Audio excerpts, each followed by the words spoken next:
Uh, Very good morning to all of you and welcome to the conference. I request all of you to kindly keep your mobile on a silent mode. It's a pleasure to have all of you here at the inaugural function of the three-day conference on managing sustainable transitions in agriculture, newer directions for research and civic action. I'm Shambhu Prasad, a faculty at IRMA and one of the conveners of the workshop. So we'd like to start by inviting our distinguished panel members who would be speaking today. So starting with, I'd like to first invite Professor Umakant Dash, our director. Please come, sir. And we'd like to welcome all our dignitaries with a small token of appreciation from the Raskum Producer Company, which has been also looking after issues on sustainable agriculture. We'll get to know more about them.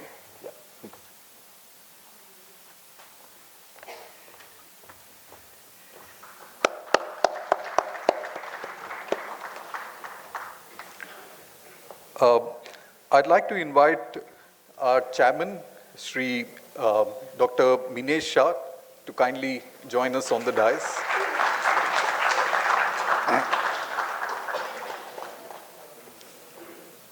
Please come.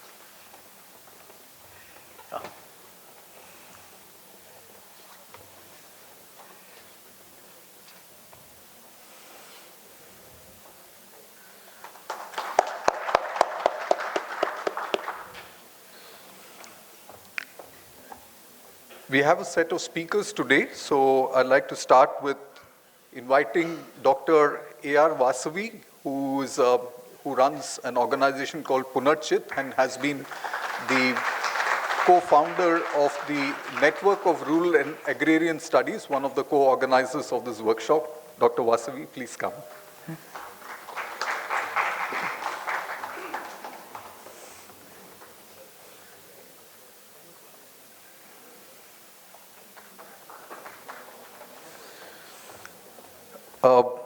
I'd like to now invite Shri Sarvadaman Patel, who runs the Bhaikaka Farm, and we will be also having a field visit on the third day to his farm to learn about principles of biodynamic gardening. Welcome, sir.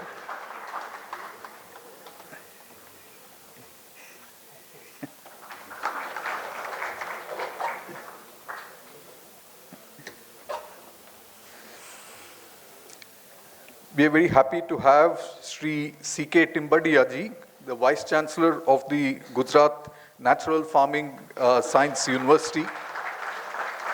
Welcome, sir.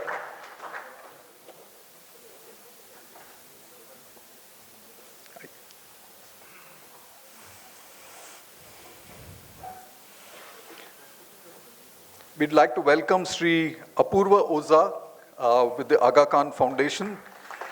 Apurva is an alumnus of IRMA and an old hand, and we're now seeing him in a new avatar with the Aga Khan Foundation. Welcome, Apurva.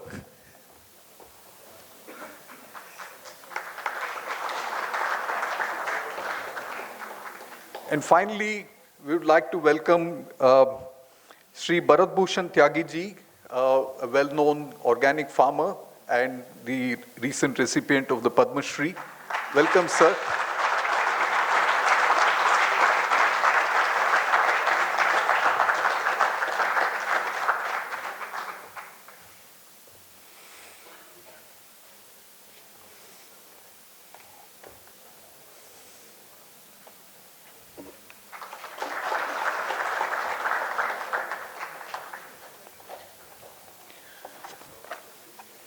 I'd like to now invite our director, Professor Umakant Dash, to kindly invite provide the welcome note for the three-day conference. Welcome, sir.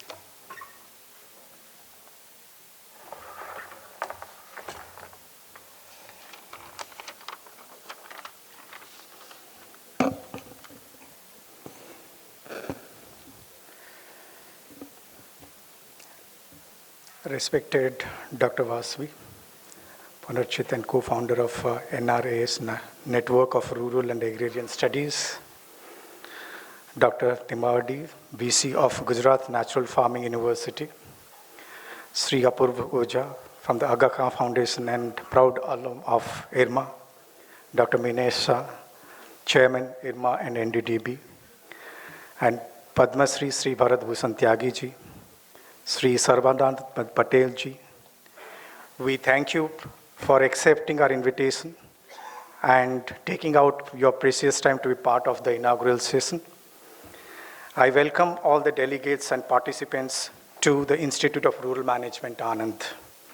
IRMA, a leading institute in the field of rural management, started in 1979 by none other than Dr. Varghese Kurian, known as the Milkman of India, with a vision to professionalize all the organizations and institutions which are working in the rural areas or for the vulnerable section of the society.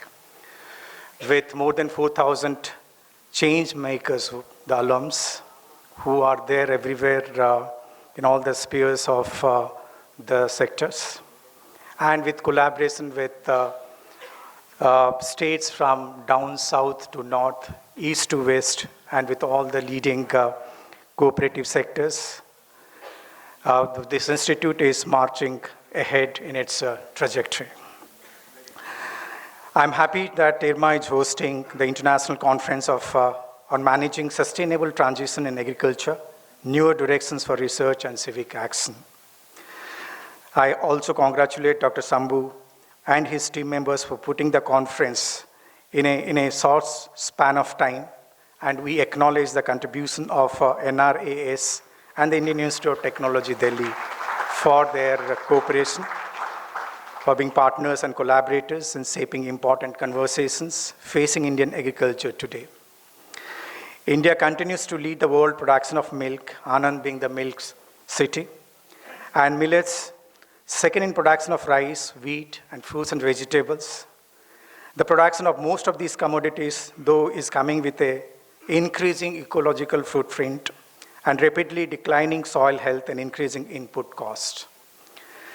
The organic fertilizer and food subsidy bills, the excessive use of groundwater, and the polluted airs are indicators of the systemic crisis.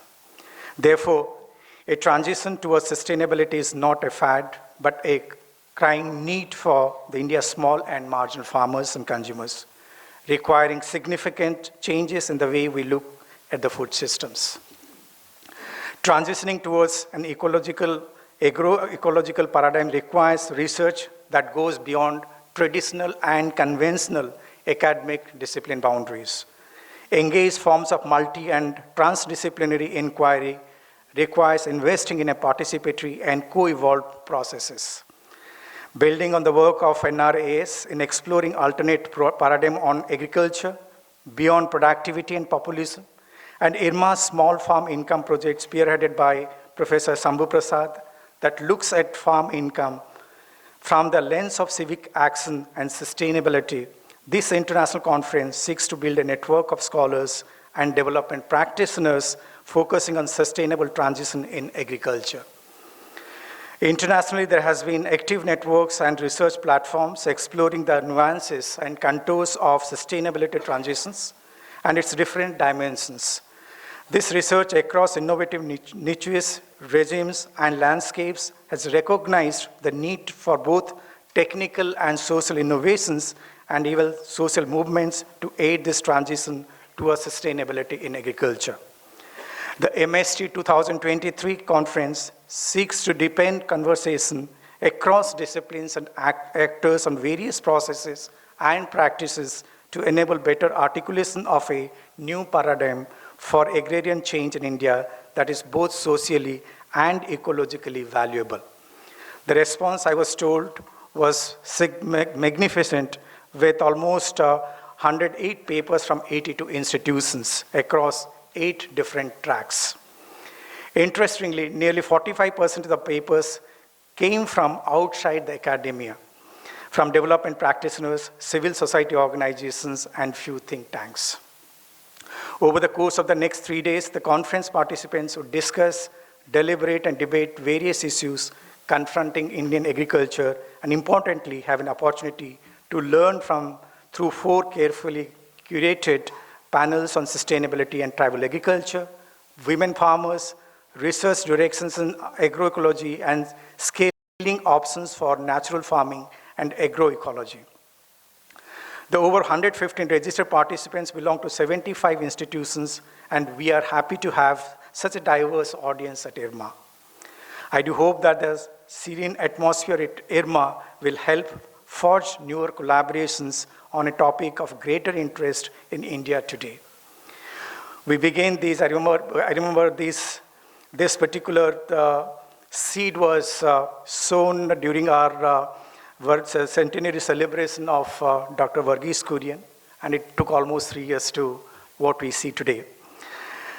The government of India has since taken up natural farming in a big way, with several states, including Gujarat, leading the way. The national mission, which we call PM Pranam, is an example of sustainability transition in agriculture that incentivizes states a shift away from chemical farming towards natural farming. A large-scale transition requires many simultaneous activities and, importantly, champions farmers for the framing the community. We are fortunate to have amidst us Shri Sarvadaman Patel, the founder of the Bhaikaka Organic Farm, and our keynote speaker, Shri Bharat Bhushan Tyagi, joining us to share the insights. As researchers, we will have to work with the organic farmers and civil society organizations across the length and breadth of the country to better understand the institutional dimensions that hinder and innovations that enable the transition towards sustainable agriculture.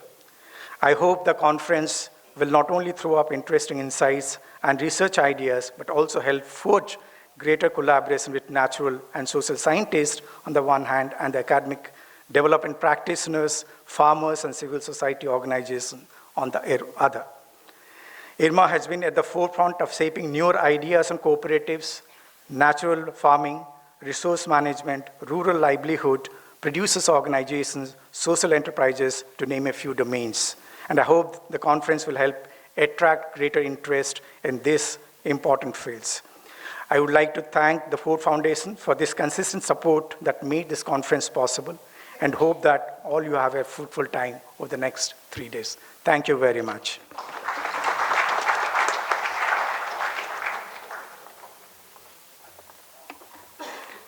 Thank you so much, Professor Dash, for the warm words of welcome and also the consistent support you've given us to manage this program in a very short span of time.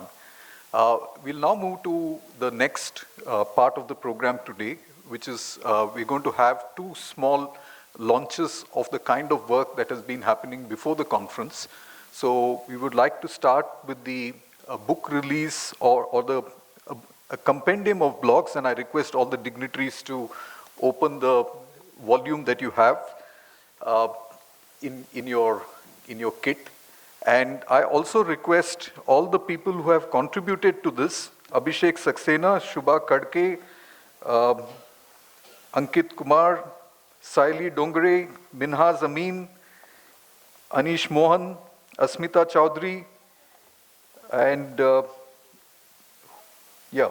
Patsarthi, and a few others who aren't with us. But can you all please also come over to the stage and we can launch this volume together. Thank you all for your contribution to this volume. This is called Towards Learning Alliances in Agroecology. And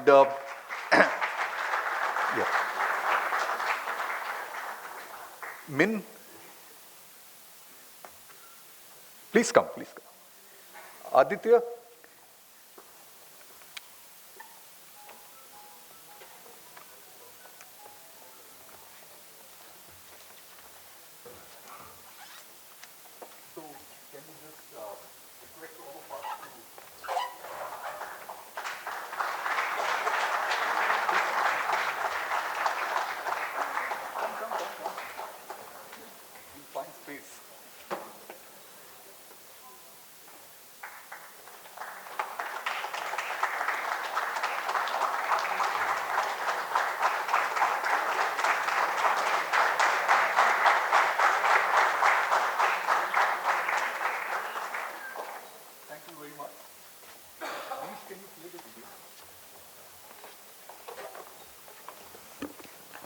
We have a very brief video which will describe the evolution of the book and the nature of academic engagement with development practitioners and civil society organizations across.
Thank you very much. Just a few words on how this book came about.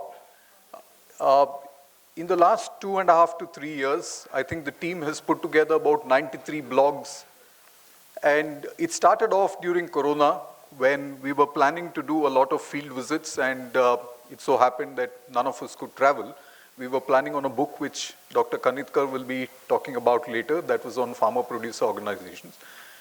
But it started off by writing a few blogs by each of us. The authors who were to contribute to the Farming Futures book started writing blogs first before they wrote their detailed case studies. But soon we realized that there is a great need for insights from the field, which needs to be reached out to a wider audience. So we started providing, support to the interns that we had as part of the Verghese Kurian rural internship. People like Vasavi and others have supported many of the students coming from different parts of the country to spend time with civil society organizations working on agriculture. And we wanted to capture their own voices on what they see, youngsters engaging in the field. And soon enough, it transformed into converting field notes or a report into a blog. And this process went on for quite some time. We, of course, there was a lot of focus initially on farmer-producer organizations, and we have about 45 blogs on FPOs specifically. This collection also has 4 or 5 of those. Some of this followed from the Strategic Management Forum conference that we had last year. But more specifically, and just a few words on each of these elements in this book towards learning alliances in agroecology. So we believe that problems of climate change, livelihoods, and its impact on farmers across the country, small and marginal farmers, farmers who are women in tribal regions, etc. All these problems are very complex problems, and it requires many people to work together. So usual emphasis in an earlier paradigm was to try and focus that the farmers are the only ones who need to change and learn. But I think we are dealing with a situation where every one of us, academic institutions, extension workers, research universities, should learn and should learn together. And we would like to create an alliance and foster an alliance where we can have conversations on the deeper insights that is required for the transformation in agriculture. We started off 2.5 years back by Apporva Oza was there when we talked about trying to understand what does it take for farmers in Gujarat or in other states to move? What's the status of the curriculum currently? If the government of India is changing the curriculum, how do we try and take up ideas that is designed in the curriculum in many civil society organizations? How can civil society organizations work with government agencies and research establishments. Why should research establishments learn from, from the field? So the general process has been to try and document what we see happening on the ground through field visits. That's what we've captured a bit. And also many of these events, there's the Kisan Swaraj Mela and many other kinds of events that are happening, or an innovative training program. I'm sure both Timbadia ji and Apurva will talk about it. So what are the kinds of institutional innovations that can make more and more people work together? And I think the academic institutions have a very important role in enabling these kinds of knowledge dialogues. And we have opened our, our doors wide so that all of you can also contribute. Students who finished their managing collectives courses last year contributed one of their, insights that they found while they were visiting an FPO. So we would like more and more people to start writing. And soon enough, we realized English cannot be the only language in which we bring out our blogs. We had our first Gujarati blog, thanks to students from the Lok Bharati University who helped us quite a bit in understanding the spread of organic farming and natural farming in the state of Gujarat. So they wrote in Gujarati, then people started writing in Hindi. Their own articles have been translated quite a bit. Pramel's work is one of the most visited sites. So all of this is one way by which academics can contribute to, an ongoing movement. And we do hope that the conference is one way by which we have these conversations across different kinds of actors.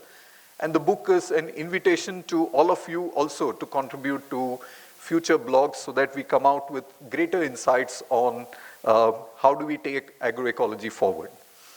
So with these few words, we'd now like to invite Dr. Ajit Kanitkar to the dais. Dr. Ajit Kanitkar is an old faculty at IRMA and active collaborator with us. And together with Dr. Kanitkar, myself and Deborah Datta, we have edited a volume on farmer-producer organizations. And I'd like to invite all the case authors, Sachin Oza, Astad Pastakia, Neeraj Joshi, Parth Sarthi, Abhishek, Shilpa, please come. Unfortunately, we don't have as many copies of this as, it's a prize publication of Routledge, so we have a few copies. So we'd like to have the book launch of the Farming Futures book at Anand. We will have more discussions on the book. There are one or two papers today in the conference as well. This conference is not focused on FPOs, but we thought that this is a great opportunity for us to also talk about the processes that went into, please come, into making this volume. And we will now have a brief launch of the book, after which Dr. Ajit Kanitkar will talk to us about the book as well.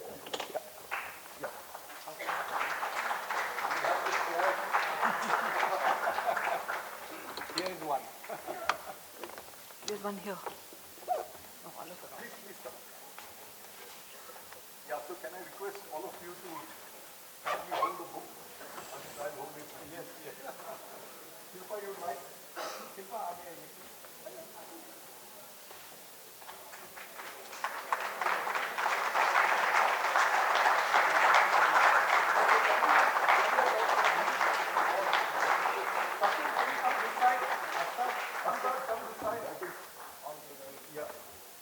otherwise, I think there's a glass there. Can you just move this side? That might be easier too. Please come. Yeah.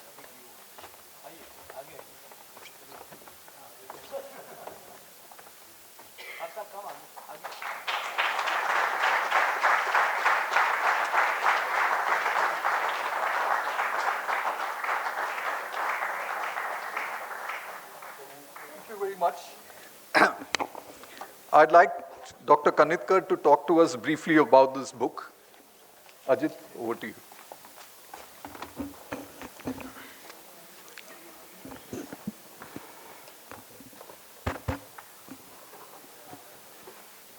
Good morning to all dignitaries on the dais, colleagues and friends in the audience. IRMA students included in that. A good moment for me to be on the dais after Corona. Before Corona, we had another book launch. The book was on social enterprises in agriculture. Before I start a little bit about the book, a deep sense of gratitude for the place, for the institute and the people who built this institution. I had the fortune of being a faculty member number of years ago, 1990 to 1995, and what I am today in life, in my profession, as a person, a lot of that foundation actually happened here. So whenever I come back, it's kind of return to the roots, so to say, what I learned here in those 4.5 years, I still carry fond memories. So a deep gratitude for what the institute offered to me as a person, as a professional. This particular book is interesting. It's a different book. Professor Shambhu talked about collaboration. He talked about the word alliance. He also shared, Director Das mentioned about co-learning. So this book is an interesting culmination of professionals and practitioners coming together over a period of 18 months, pre-Corona and also during Corona times. And the idea was that theory and practice has to go together. And the word that I often used and I've heard in many seminars is that some of us who are in teaching theory have to be active practitioners, and those who are in practice need to be active reflection, doing reflection. So in a way, the book is a joint effort where those who are teaching theory and those who practice come together for a specific activity and sort of learn together. And as a result, we have a set of 15 case studies on farmer-producer organizations, 12 of them actually farmer-producer organizations, and 3 of them federations, 1 each from Madhya Pradesh, Gujarat, and Maharashtra. When I studied for my studies, there was a common phrase that was being quoted by our professors because that was a time of cooperatives. And the phrase that was doing the rounds as a result of a particular report was that cooperatives have failed, but cooperatives must succeed. Cooperatives have failed, but cooperation must succeed. And of course, it was not reference to the Gujarat cooperatives, but generally the state of cooperatives all over the country. I think if we replace the word cooperatives with farmer organizations, I think all of us are desperately searching for appropriate farmer institutions to really reach what is called as the Antyodaya, the last person on the ladder, the last man and the last woman, the last person in the ladder. And everybody is struggling. We thought SAG were the way, somebody thought federation was the way, some others thought farmers clubs were the way. During the 60s, one thought cooperative was the way. And now for the last 10 years, we are thinking farmer-producer organizations are the way. Of course, there will be multiple institutions, and farmer-producer organizations, 10,000 of them the government wants to produce, incubate in 4 to 5 years' time. This is one of the many options where one can actually reach the farmers who are really at the last stage on the ladder. And our effort was to actually document the challenges, the opportunities, the struggles, and successes. I must mention that the book is not about outliers in terms of success study. There are many beautiful outliers which are extraordinary successes. This book is about ordinary FPOs, and I deliberately use the word ordinary FPOs. They are FPOs that we see every now and then. They are struggling. They are organizations in making. They have not beautiful balance sheet to show in terms of 500 crores of export earning. They have 2 crore, 3 crore, 5 crore balance sheet. We have detailed financial information. But our effort was to portray that struggle, that process of incubation, managing, growing, the challenge of finding the human resources, the challenge of finding financial resources, the challenging of finding one's place in the overall business environment, the whole business dimension of it. And the case studies actually narrate that and give justice to their trials and tribulations. So it's not a book of exotic FPOs, if I may use the word. And our effort was to actually portray this learning through an interaction of academicians and professionals, and that we tried to do that. There's a lot of information available in the book. A few chapters are available on the internet for free download.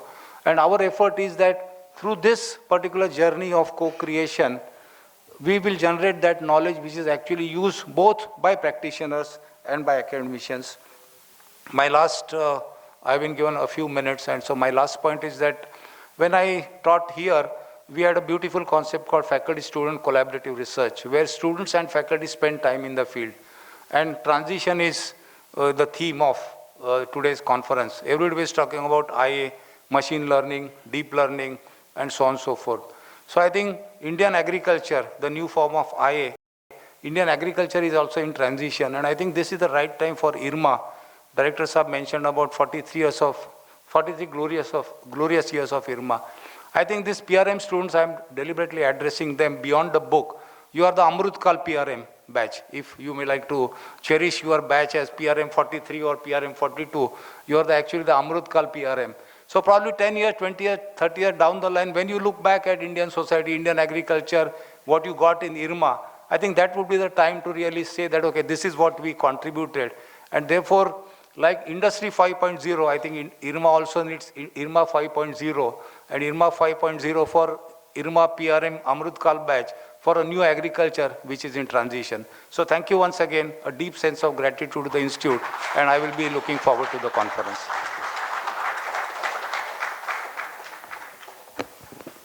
Thank you very much, Dr. Ajit Kanitkar. It's been a great pleasure collaborating with you, and you bring a lot of energy that many of people in the group have seen through your morning walks and all the conversations we've had over the last few years, this book and the book earlier as well.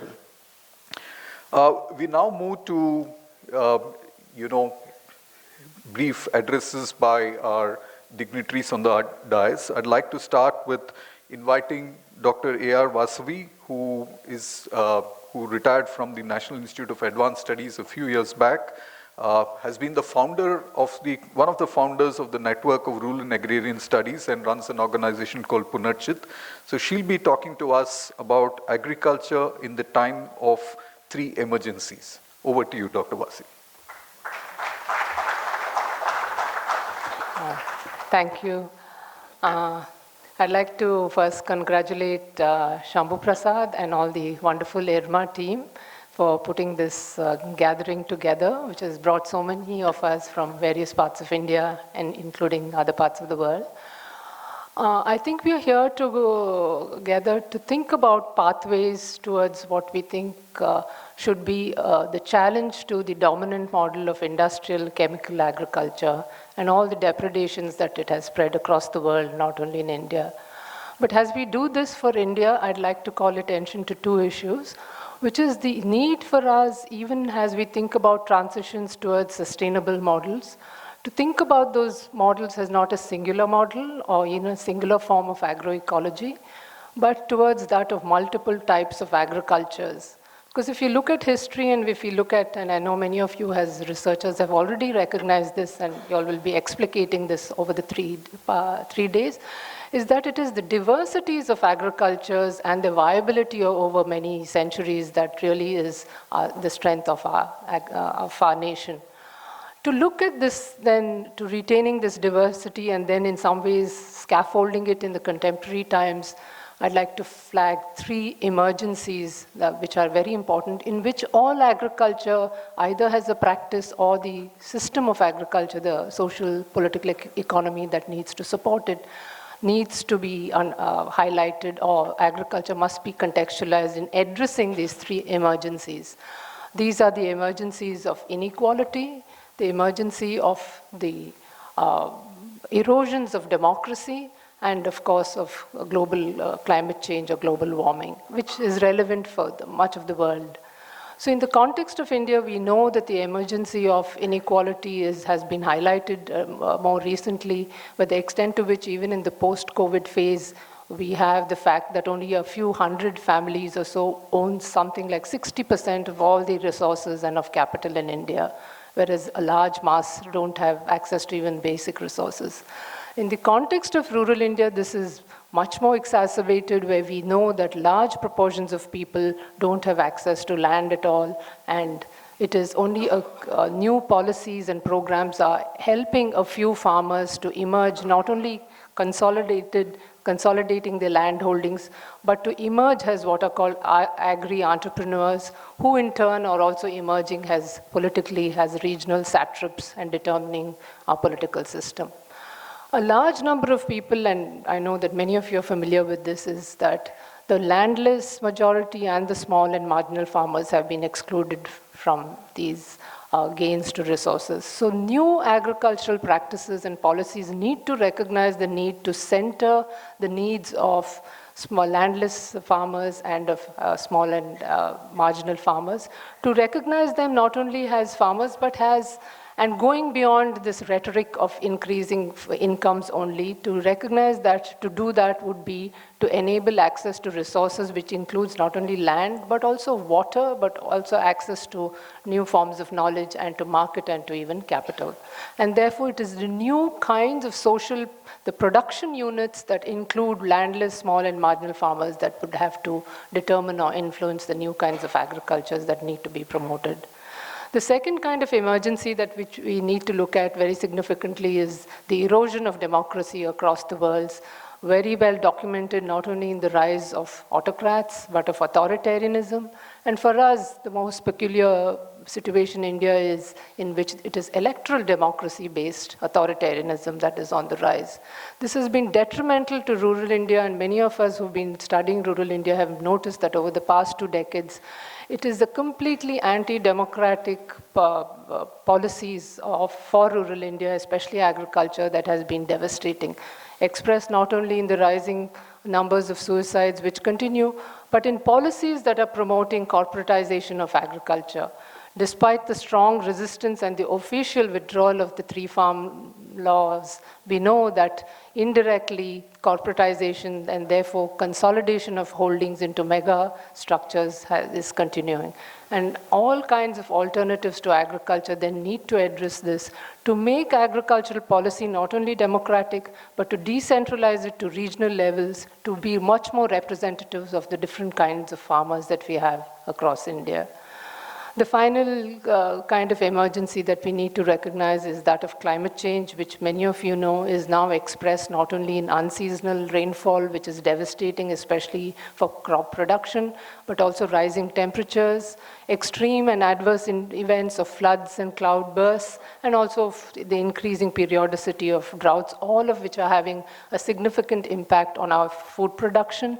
A fact that has not been recognized both by the central government and by the state government, where we see the populist declarations of increasing food through PDS, but without attention to the fact that nutritious food, different types of crops, their production levels have declined very sharply, and malnutrition continues to be a problem in India. So in that context, climate-specific agriculture cannot be what is being just flagged in slogans as climate smart agriculture through new technologies, but it would have to be first to address the extinct degradation we have of soils, of water, of seeds, and of biodiversity in our agriculture. So to do all this, we would have to, again, be much more regional specific and also go down into the habitat specific. And as some of us have been arguing, that climate change action plans need to be decentralized and have to be very, very eco-specific, and there can be no single one-size-fits-all policies for India or even at the state level.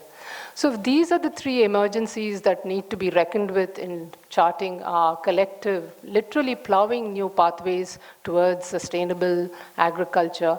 I would also try to say that unless we recognize that agriculture is the bedrock of our plurality, this tremendous diversity with sophisticated knowledge systems and skills we have, which need to be tweaked to these new conditions of both growing inequality, of eroding democracies, and the threats of climate change, we need to see that it is this plurality that needs to be recognized as our heritage. And therefore, that would be the only ways in which a more sustainable kind of agriculture and therefore more sustainable kinds of livelihoods and of life worlds of all rural citizens can be scaffolded. Thank you very much.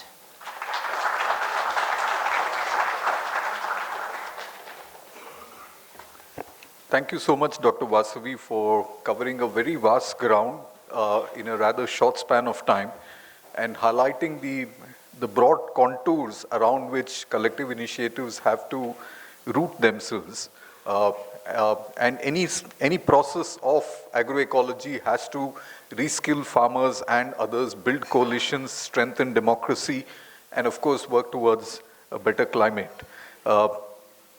So we would like to hear different perspectives in our, in our introductory session today. And I think behind the success of any attempt in future is the role of some pioneering farmers who have contributed to shaping the organic farming movement in India. So as an academic institution, going further for the network as well, we'd like to take a pause and use this opportunity to honor two of these outstanding farmers who are with us today. I'd like to first invite our director to kindly present a shawl to Shri Sarvadaman Patel.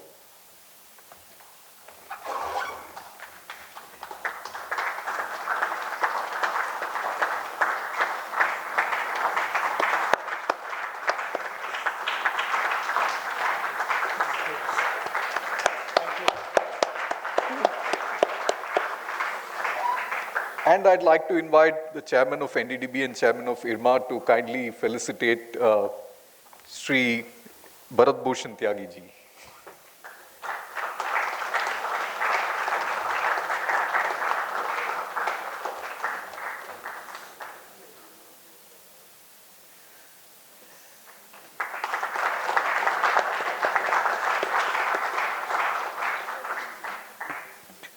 We will hear Tyagi ji's words of wisdom a bit later in the day.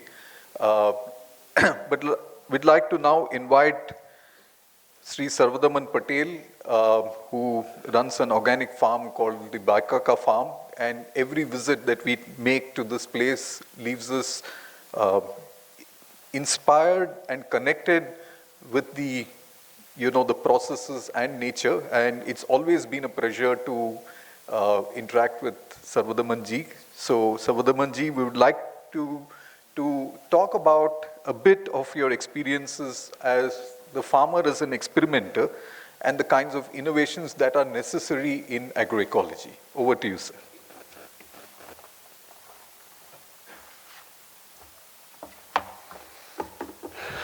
Thank you, Professor Rashad. First, I'd like to give a warm welcome to all of you who have come from outside Gujarat to come to this city, milk city of Anand. And I'm not very far away from here, 12 kilometers. The name I have given to the farm is Bhaikaka Krishi Kendra. I'm a graduate of agriculture from Punarchith University, and then I went up to do my studies in agronomy and worked for 1.5 years in America. I got a green card in 1974 October, gave it up, and came to India to do some farming. I worked for about 18 months there, and I thought if I can do it for organic, I can do some work for an American farmer, I can surely do for myself. Didn't have much land. My father's saving, he was in the United Nations, and he spent all that money on me. A lot of people called him foolish, told him, why are you spending so much money on your child, and what experience does he have? But he had faith in me, he had trust in me. And I have never looked back from the time he did that to me, way back in 1977. Before I start to talk about practice and innovations that I have done, it came gradually. It evolved itself in 23 years. I did chemical farming for 23 years, and I saw the bad effects of chemical farming, and then gradually turned to organic, and then into biodynamic farming. I really feel the biodynamic, which was taught to me by Mr. Peter Proctor, who we call the father of biodynamic in India. He came from New Zealand 26 times in 23 years. And he stayed with me for 9 months. And that was a thrust. I was not doing that great in organic. And after doing biodynamics, doing all the principles and methods of biodynamics, I found the real results. Because it includes everything holistically. Sustainability, producing your own fodder for your cows, having a way of doing it in a very method that you can sustain yourself in your own farm. So what I'll touch today, these is very, for me to speak here, I'll become a little uncomfortable. If you're in my field, I'm the boss there, and I can speak for a couple of hours. But anyway, I'll do my best here. So I think soil and soil fertility is a prime thing to really get into the agroecology we are talking about. Crop management, biodynamic agriculture and biodiversity, water conservation and rain harvesting, biological nitrogen fixation by putting legumes, natural regulations of pest, most importantly, using only biological controls to control pest, carbon sequential, irrigation practices using drip irrigation to save water, weed control. That's one of the major expense for organic farmer and biodynamic farmer. And whereas the chemical people can use weedicide very easily, we have to struggle to do it manually or in different methods. Composting, green manuring, cover crops, companion cropping, all are very important. Hedge, border trees, and windbreakers in the field. Birds, wild animals, farm workers looking at their wages and the medical issues that they have and how to support them. Local marketing of our vegetables, our milk product, and other produces. I really believe in that. I really don't want to export anything from my farm in that 40 acres. My farm is not 40 acres. I have 35 different crops growing in my farm. And literally 1 acre of one crop is the maximum I have. So I call myself a marginal farmer. I'm not, because I only grow one crop in 1 acre or half an acre. And that has really helped me to improve the agroecology of the farm. Then local marketing I talked about. So I'd like to mention, I'll start with soil fertility. Like I said, it's the first step, I feel, to improve the soil fertility. So that includes that we carry on composting. I did have 90 animals. Today I have only 15. I'm trying to back off now. At the age of 75, I feel my time is kind of not very far off to back off. I have a son who is a doctor. He doesn't want to come back. And 40 acres have to be managed somehow. I was reading South Korea, I had gone. The average age of a farmer was 68 years old. Average age in UK is 63. Average age Germany is 65 or 66. In China, I visited the farms, same thing. The good farmers are all going away. And we have the modern farmers who are only using chemicals, who hardly think about the ecology of the farm. That's the trouble we are having more than anything else at the moment. These last 23 years, when I started my organic carbon, which improves the soil fertility and holding capacity of water in the soil, in 2000, when I started organic, it was 0.52. In 2010, we had a convention, Organic Farming of India had a convention of 750 people who came to the farm and stayed at the farm for 3 days, like you are having a conference now. It was all at the farm itself. That time, the organic carbon had gone up in 10 years, 1.16. And last time we measured was 2022, organic carbon is 1.44. So what has all this done? Increasing the organic carbon, literally we are saving about 30% water. We are having less pest and disease problems in our soil. Also the fertility, also the green manuring, many things. So many other changes have come. In fertilization, we are not thinking of only cow dung. Although we had 90 animals and they all was put in the soil. But we are trying to do experiments on cow manure, on horse manure, goat manure, sheep manure, and poultry. We're trying to find out, using all these in individual crops and finding out which crop, which vegetable does well for in which manure. We don't have to stick on. A lot of work has been done in chemical farming, which fertilizer is good for which crop. Why can't we do that? That is not being done by anyone. We really have to do which of these manures are good. I read a lot. I didn't know that sheep manure was so good. The goat eats all the kinds of leaves all over and has a different each manure has a different microorganisms. Can we introduce that into our soil and really get going with it? We also use liquid manure. There's a lot of talk about liquid manure. Subhash Palekar, zero budget. That's not the only thing. It's good, but it's not the only thing. You need to do composting, you need to do green manuring.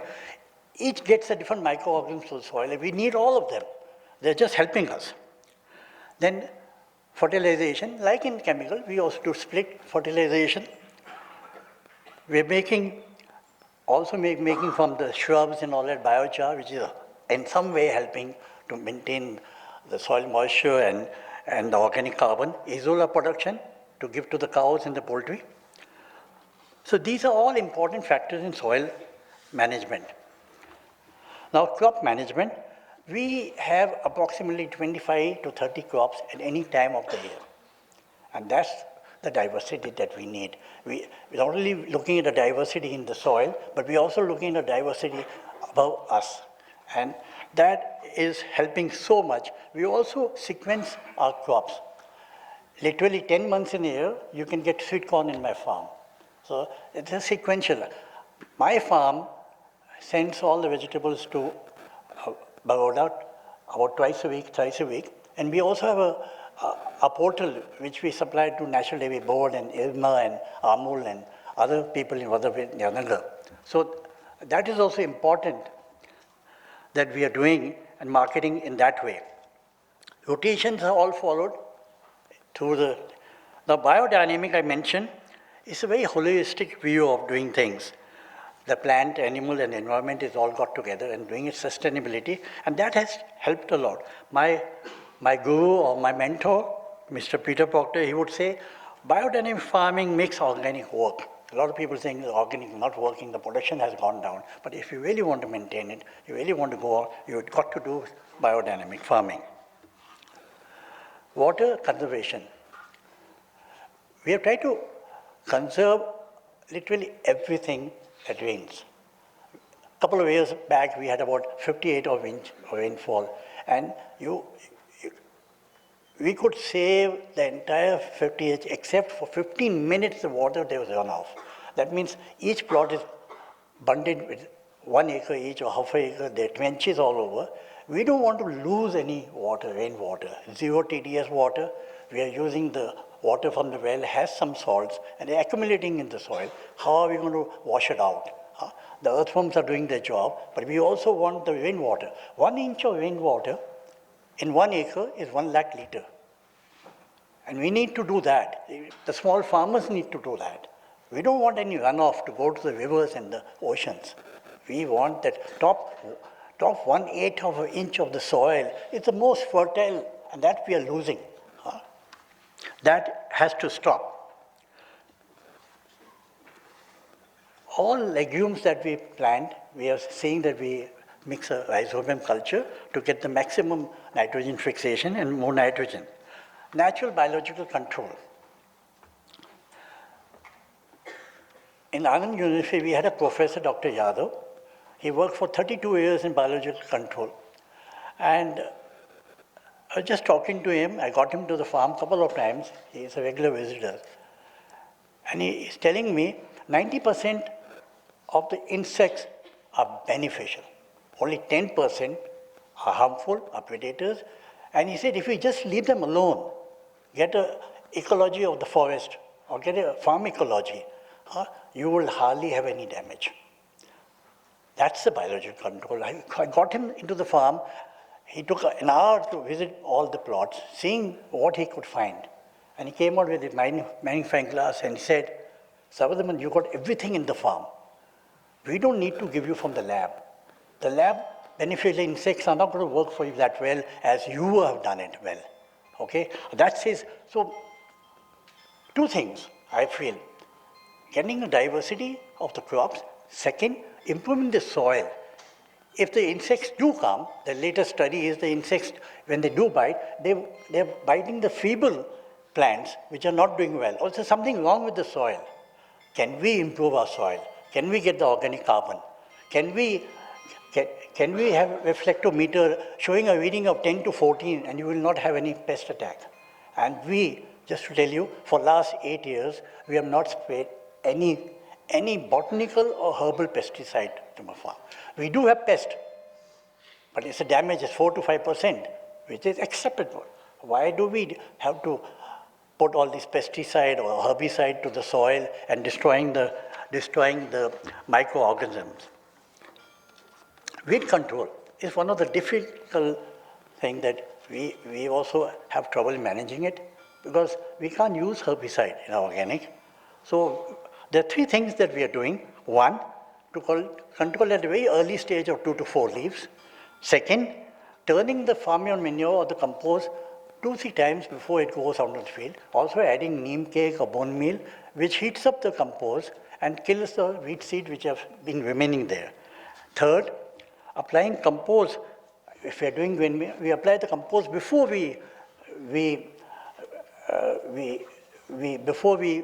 put the seeds of green manure into the crop. So they also germinate the seeds of weeds and also the green manure crops, and they plow everything inside. Cover crops and companion crops, we do it all the time, every time. And we try to see that we have enough cover crops. We like to cover our soil at all times.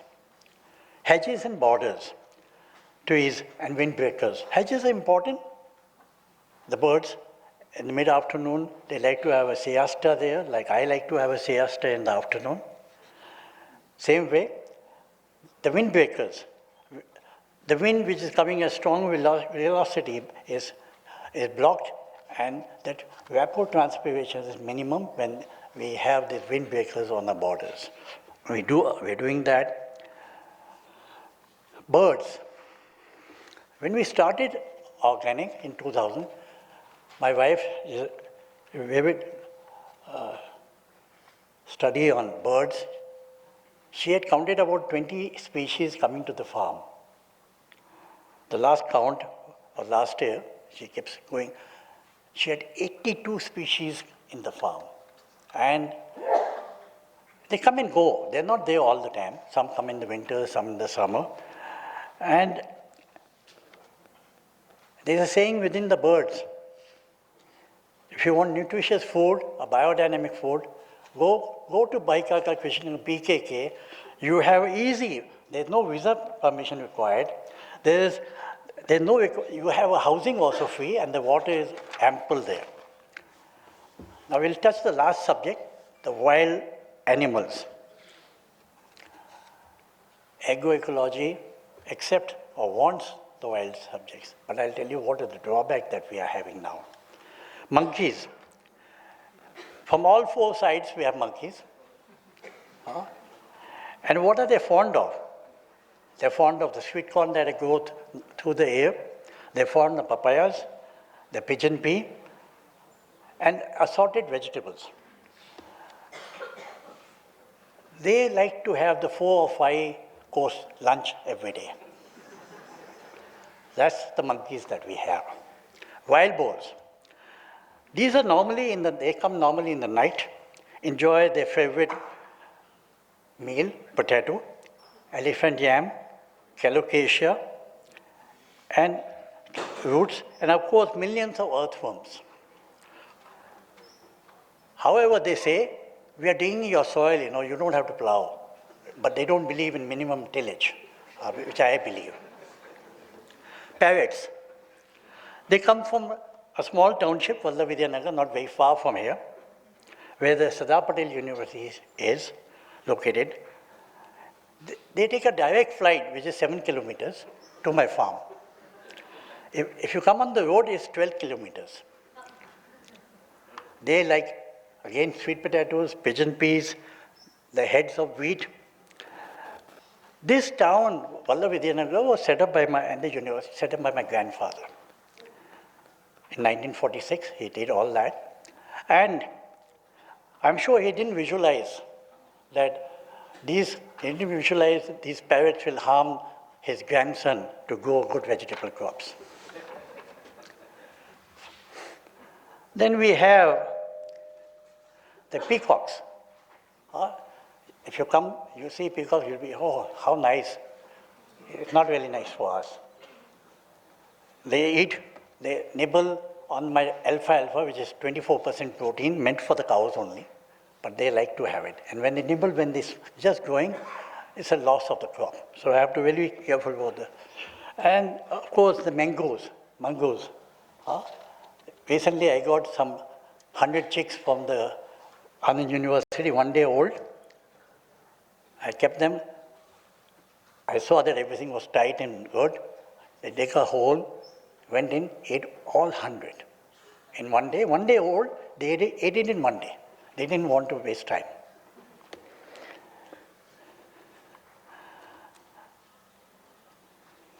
They had their own agenda. And then finally, I would like to say the bulubul, the nilgai.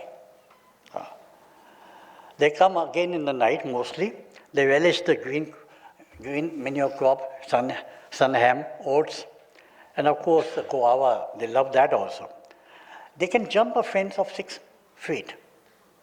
My fence is 5.5 feet, and without even touching the fence. I'm wondering whether they're practicing for the Olympic Games or something, you know. Finally, I'd like to end here. All elements are trying to tell us something. They're telling us, you are encroaching onto our land. We are not coming there. You came in, okay? So I'm in a dilemma now, and I will ask this nice public here, who come from all over India, tell me whether I should continue with this agroecological systems and innovations that I'm doing, or go to a monoculture or tobacco crop, which is more common in our district here. And to see all this, what is happening, and see I will request you to join, to come for a morning walk, which is very early for you, I think, 6:30 in the morning. These people are punishing you to come at that time, 6:30. But I'm up. I'm up. I'm walking my field every day at 6 o'clock. And I'd like to say, last, the best, Confucius said 2,500 years ago, the best fertilizers are the footsteps of the farmer on his land. And that is what I am. Thank you.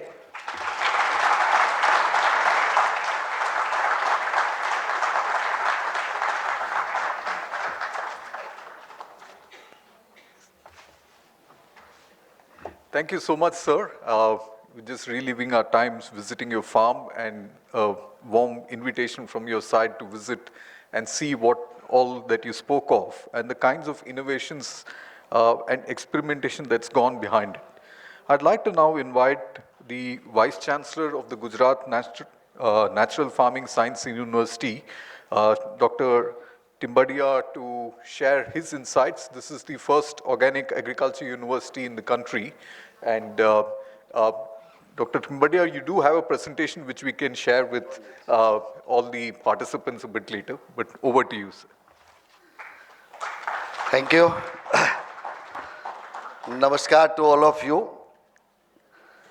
Sanmaniya Manch, Meenesh Shah ji, आदरणीय पद्मश्री भरत भूषण जी,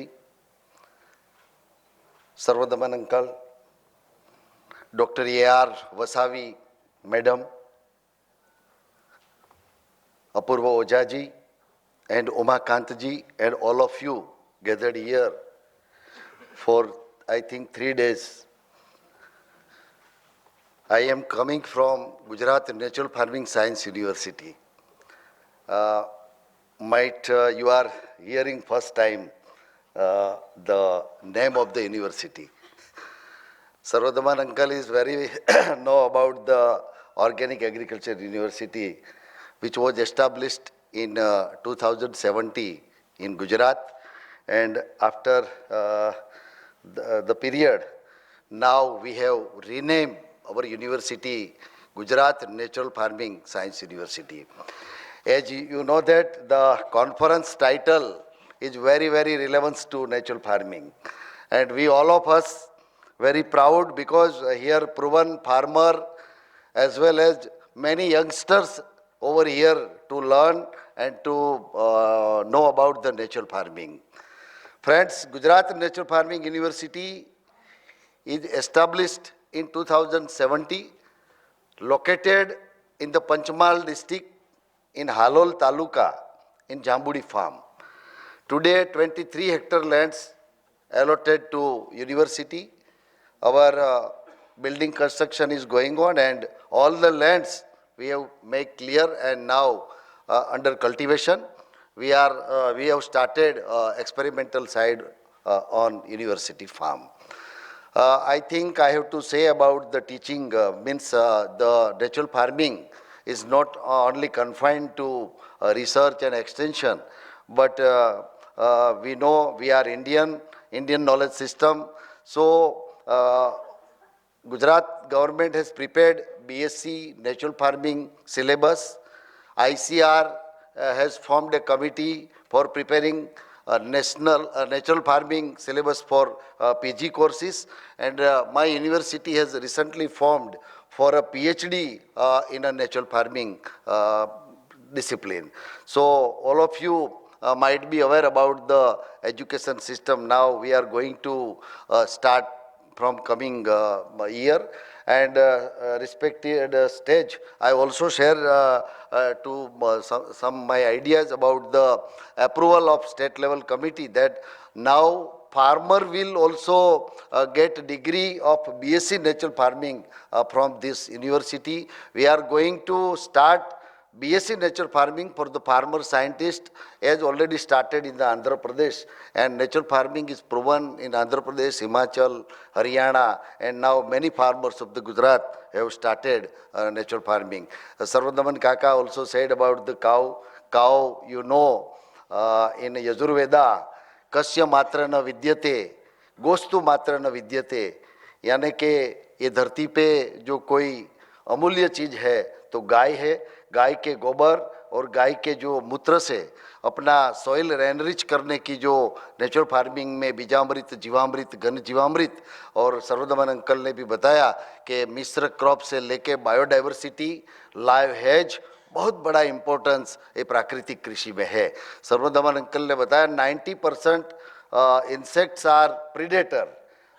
We have also conducted one experiment when I was in Navsari Agriculture University, and at that time 93% insects were predator and only 7% insects were means mass bakshi, यानी के means vegetarian, यानी कि अपनी वनस्पति को वो खाने के लिए वो कर रहे हैं. तो इनको बचाने के लिए नेचुरल फार्मिंग में बहुत बड़ा स्कोप है. गुजरात में 8.5 लाख किसानों ने नेचुरल फार्मिंग करने के लिए सोचा है और अभी आगे बढ़ रहे हैं. थाउजेंड्स ऑफ फार्मर ने अपने फार्म पे उनका मॉडल भी बनाया है. हमने और अपूर्व ओझा जी ने एक 15 दिन का सर्टिफिकेट कोर्स किया था, उसमें भी बहुत सारे पार्टिसिपेंट ने अभी अपने मॉडल फार्म आगे बनाया है. यहाँ पर more than 70 organizations came over here for participating in the conference. I request all of you come forward with us, and in future we can collaborate for research, extension and teaching also.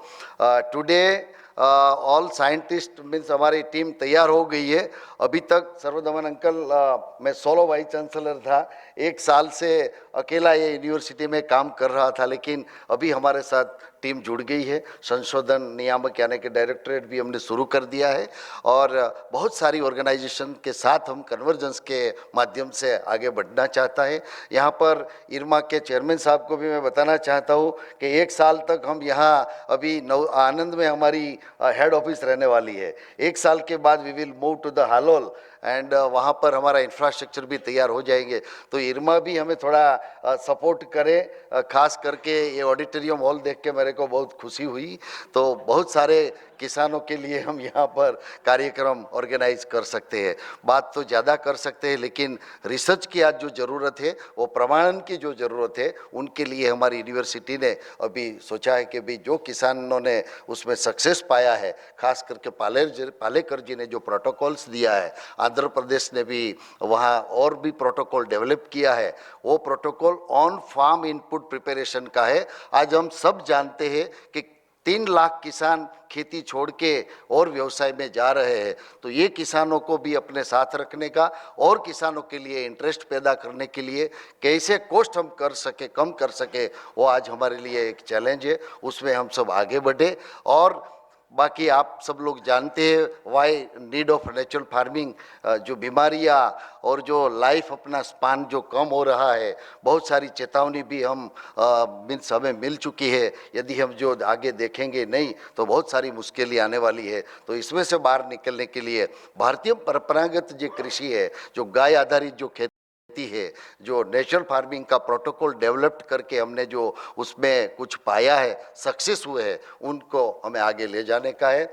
मैं आशा रखता हूँ ये 3 दिन का जो conference है उसमें बहुत सारा इस पर डेलिब्रेशन होगा और किसानों के लिए, पॉलिसी मेकर्स के लिए और रिसर्चर के लिए कुछ आउटपुट आप सब लोग बाहर निकालेंगे। बस यही अभ्यर्थना के साथ मैं शुभेच्छा देके मेरी बात खत्म करता हूँ। Thank you.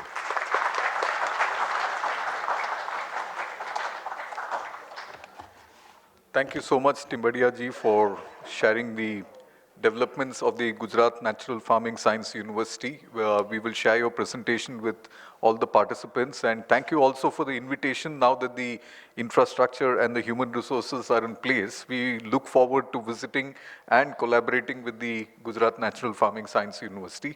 Many of the young researchers who are here would like to also take this up, because one of the purposes of the conference is to get a collaborative work between natural sciences and the social sciences and management too. I'd now like to invite Shri Apporva Oza from the Aga Khan Foundation to talk about civil society perspectives in agroecology.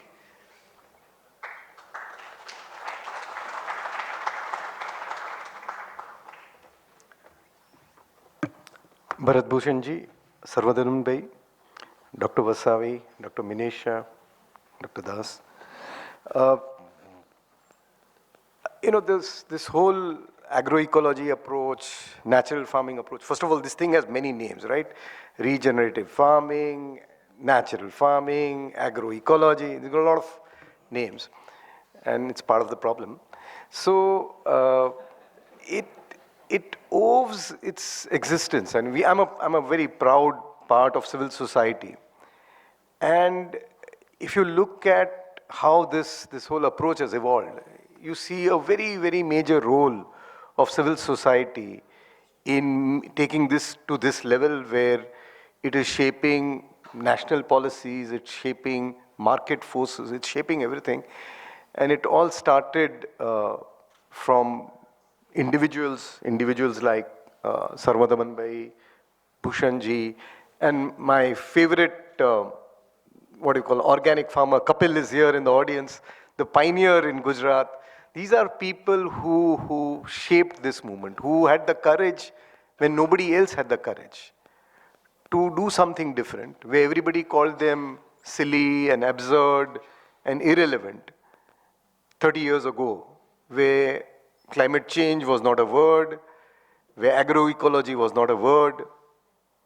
At that time, these individuals stood up, and driven by their own ideology, they started experimenting, they started doing things on their farms, and showed us that this is possible, this is feasible, it's doable. And I think that is what civil society does. It takes a path untrodden, it takes a path unpopular, and it goes and does things on the ground. And then the world realizes that yes, this is also possible, this is also feasible, and we can also learn from this. So if you look at, I was asked to speak about the civil society perspective. So I thought first let me mention the contribution to this approach. I think it's been an evolving perspective. The first perspective started with these pioneering individuals. And it took it to some distance because people used them, you visited their farms, you learned something from it. But there were limitations because farmers had many limitations in adapting this approach. Yeah? Because it's a major change, right? So then from an ideology as a driver, you then move to what we call ideology plus economics as the driver. Because as the cost of agri input started increasing, we could point out, a lot of others could point out that this is not only great for the ecology, but it's also reducing your input costs substantially. Your pesticide costs, your fertilizer costs, your seed costs, your watering cost. Sarvadaman Bhai told us all the benefits. So all these costs have come down, which are the costs which are killing the conventional farmer. The input costs is the major source of indebtedness in rural India. The bulk of the loans are taken just before the Kharif season, and then you are in debt throughout, right? So the economics as a logic came in. Then civil society realized that, you can't take it very far only on the strength of extension and role models. So they appealed to the state, and then the state moved in, and then state also added financial incentives. So you have subsidies for fodder, subsidies for bio inputs. So nowadays, every state, Gujarat, etc., they've brought in subsidies to incentivize farmers too. So it's ideology plus incentive. But what I think, that has also taken us to about from 1 to 2% of the farmers to about 5-7% of the farmers, right? 10% maybe. But what scale requires is a system approach, and farmers are locked into a larger ecosystem of a standardized value chain, a fairly exploitative market, both for credit and for outputs. So they are locked into this. And therefore, unless you have a systems approach, you cannot scale up. And to me, the best example I know, and I'm sure there are others, but my favorite example of a systems approach is the Orissa Millet Mission. I think you're going to have a paper on this. That approach is not only extension, it's extension plus guaranteed procurement, plus processing and decentralized processing, not centralized, but decentralized processing, plus markets. So they are trying to change the whole value chain, the entire value chain. And that systems approach is creating a scale, because some farmers are not one monolith, right? Farmers are different, like you and me. So some are driven by ideology, some are driven by economics, some are driven by an ease of working. I remember I went to the farm of a very famous organic farmer, and then his neighbor, just sort of about half a kilometer, or 3 farms away, I said, he was not doing it. I said, why not doing it? He said, see, that guy's got labor, he's got cattle, he can do all this. I've got nothing. So the day organic farming or your system, I give a phone call and a quality bio input bag is available to me, that is the day I will take up organic farming. Otherwise, I don't have the labor and the time to do all this. So you need a whole systems approach. So I think the evolution which has happened in the perception of civil society, and Orissa Millet Mission, Vasan had a huge role to play in changing the state, bringing the market. So civil society then partners with markets, it partners with the state, then to take agroecology to a scale. So I think this evolution in thinking which has happened of civil society, that is the way in which you can have scaling up. There's another thought which I just wanted to share, is the other problem with this, why scaling up doesn't happen, is the old binary approach of assessing. So we say either a farmer is a natural farmer or he is not. While natural farming is a transitional approach. And there is a transition on practices. So you easily start with biopesticides, then you may move to biocompost, then you may move to sort of less tillage, then you may move to soil cover. So you will adopt practices as and when it works for you, as and when you feel confident. So there is a transition. It's a continuum. It's not this binary yes or no. There is also a continuum for a farmer. The farmer will start with 1 acre out of 4 acres, then move to the 2nd acre, then move to the 3rd acre. So to call a farmer natural, non-natural doesn't make sense, because most farmers are both natural farmers and non-natural farmers. They're doing 1 acre of natural farming, 3 acres, they need money, they need to sell their crops, so they'll do what everybody else does. And that is the reality. And therefore, let me come to my point, this transition we need to make is also in our thinking. Is for one of the weaknesses of the civil society movement is that it has become, it others the other.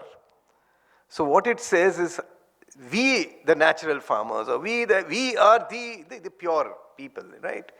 And those, the other, and that to me disrespects all farmers. Farmers do what they do for some logic. The moment you other them, you make it very difficult for you to convert them.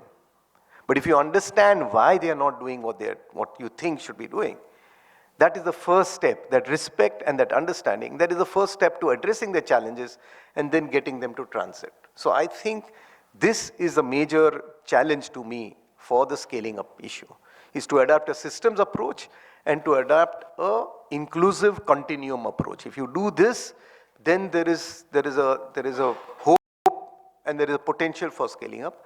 And before I end, let me just add 4, I think, challenges which I see for scaling up. One is the availability of bio-inputs on a scale, quality tested bio-inputs on a scale. Right now, no testing mechanisms exist, and scaling up of quality is still a far dream. So that's one part. The second is markets and consumer behavior, etc.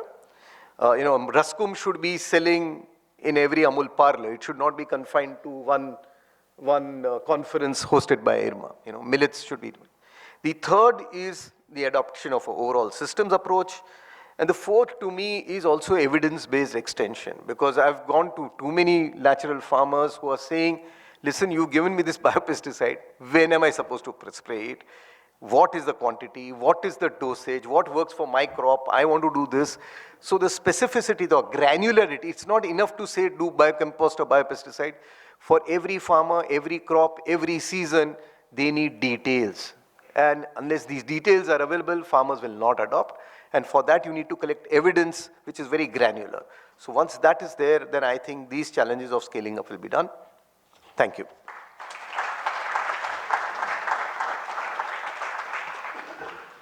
Thank you so much, Apurva Bhai, for sharing insights on issues of scaling. I think there are panels that will be considering it.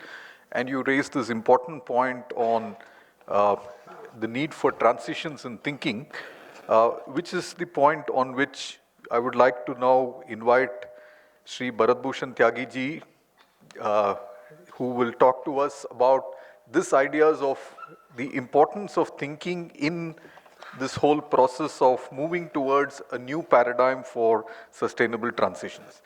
Tyagi ji's Hindi is so lovely to listen to. Aaiye.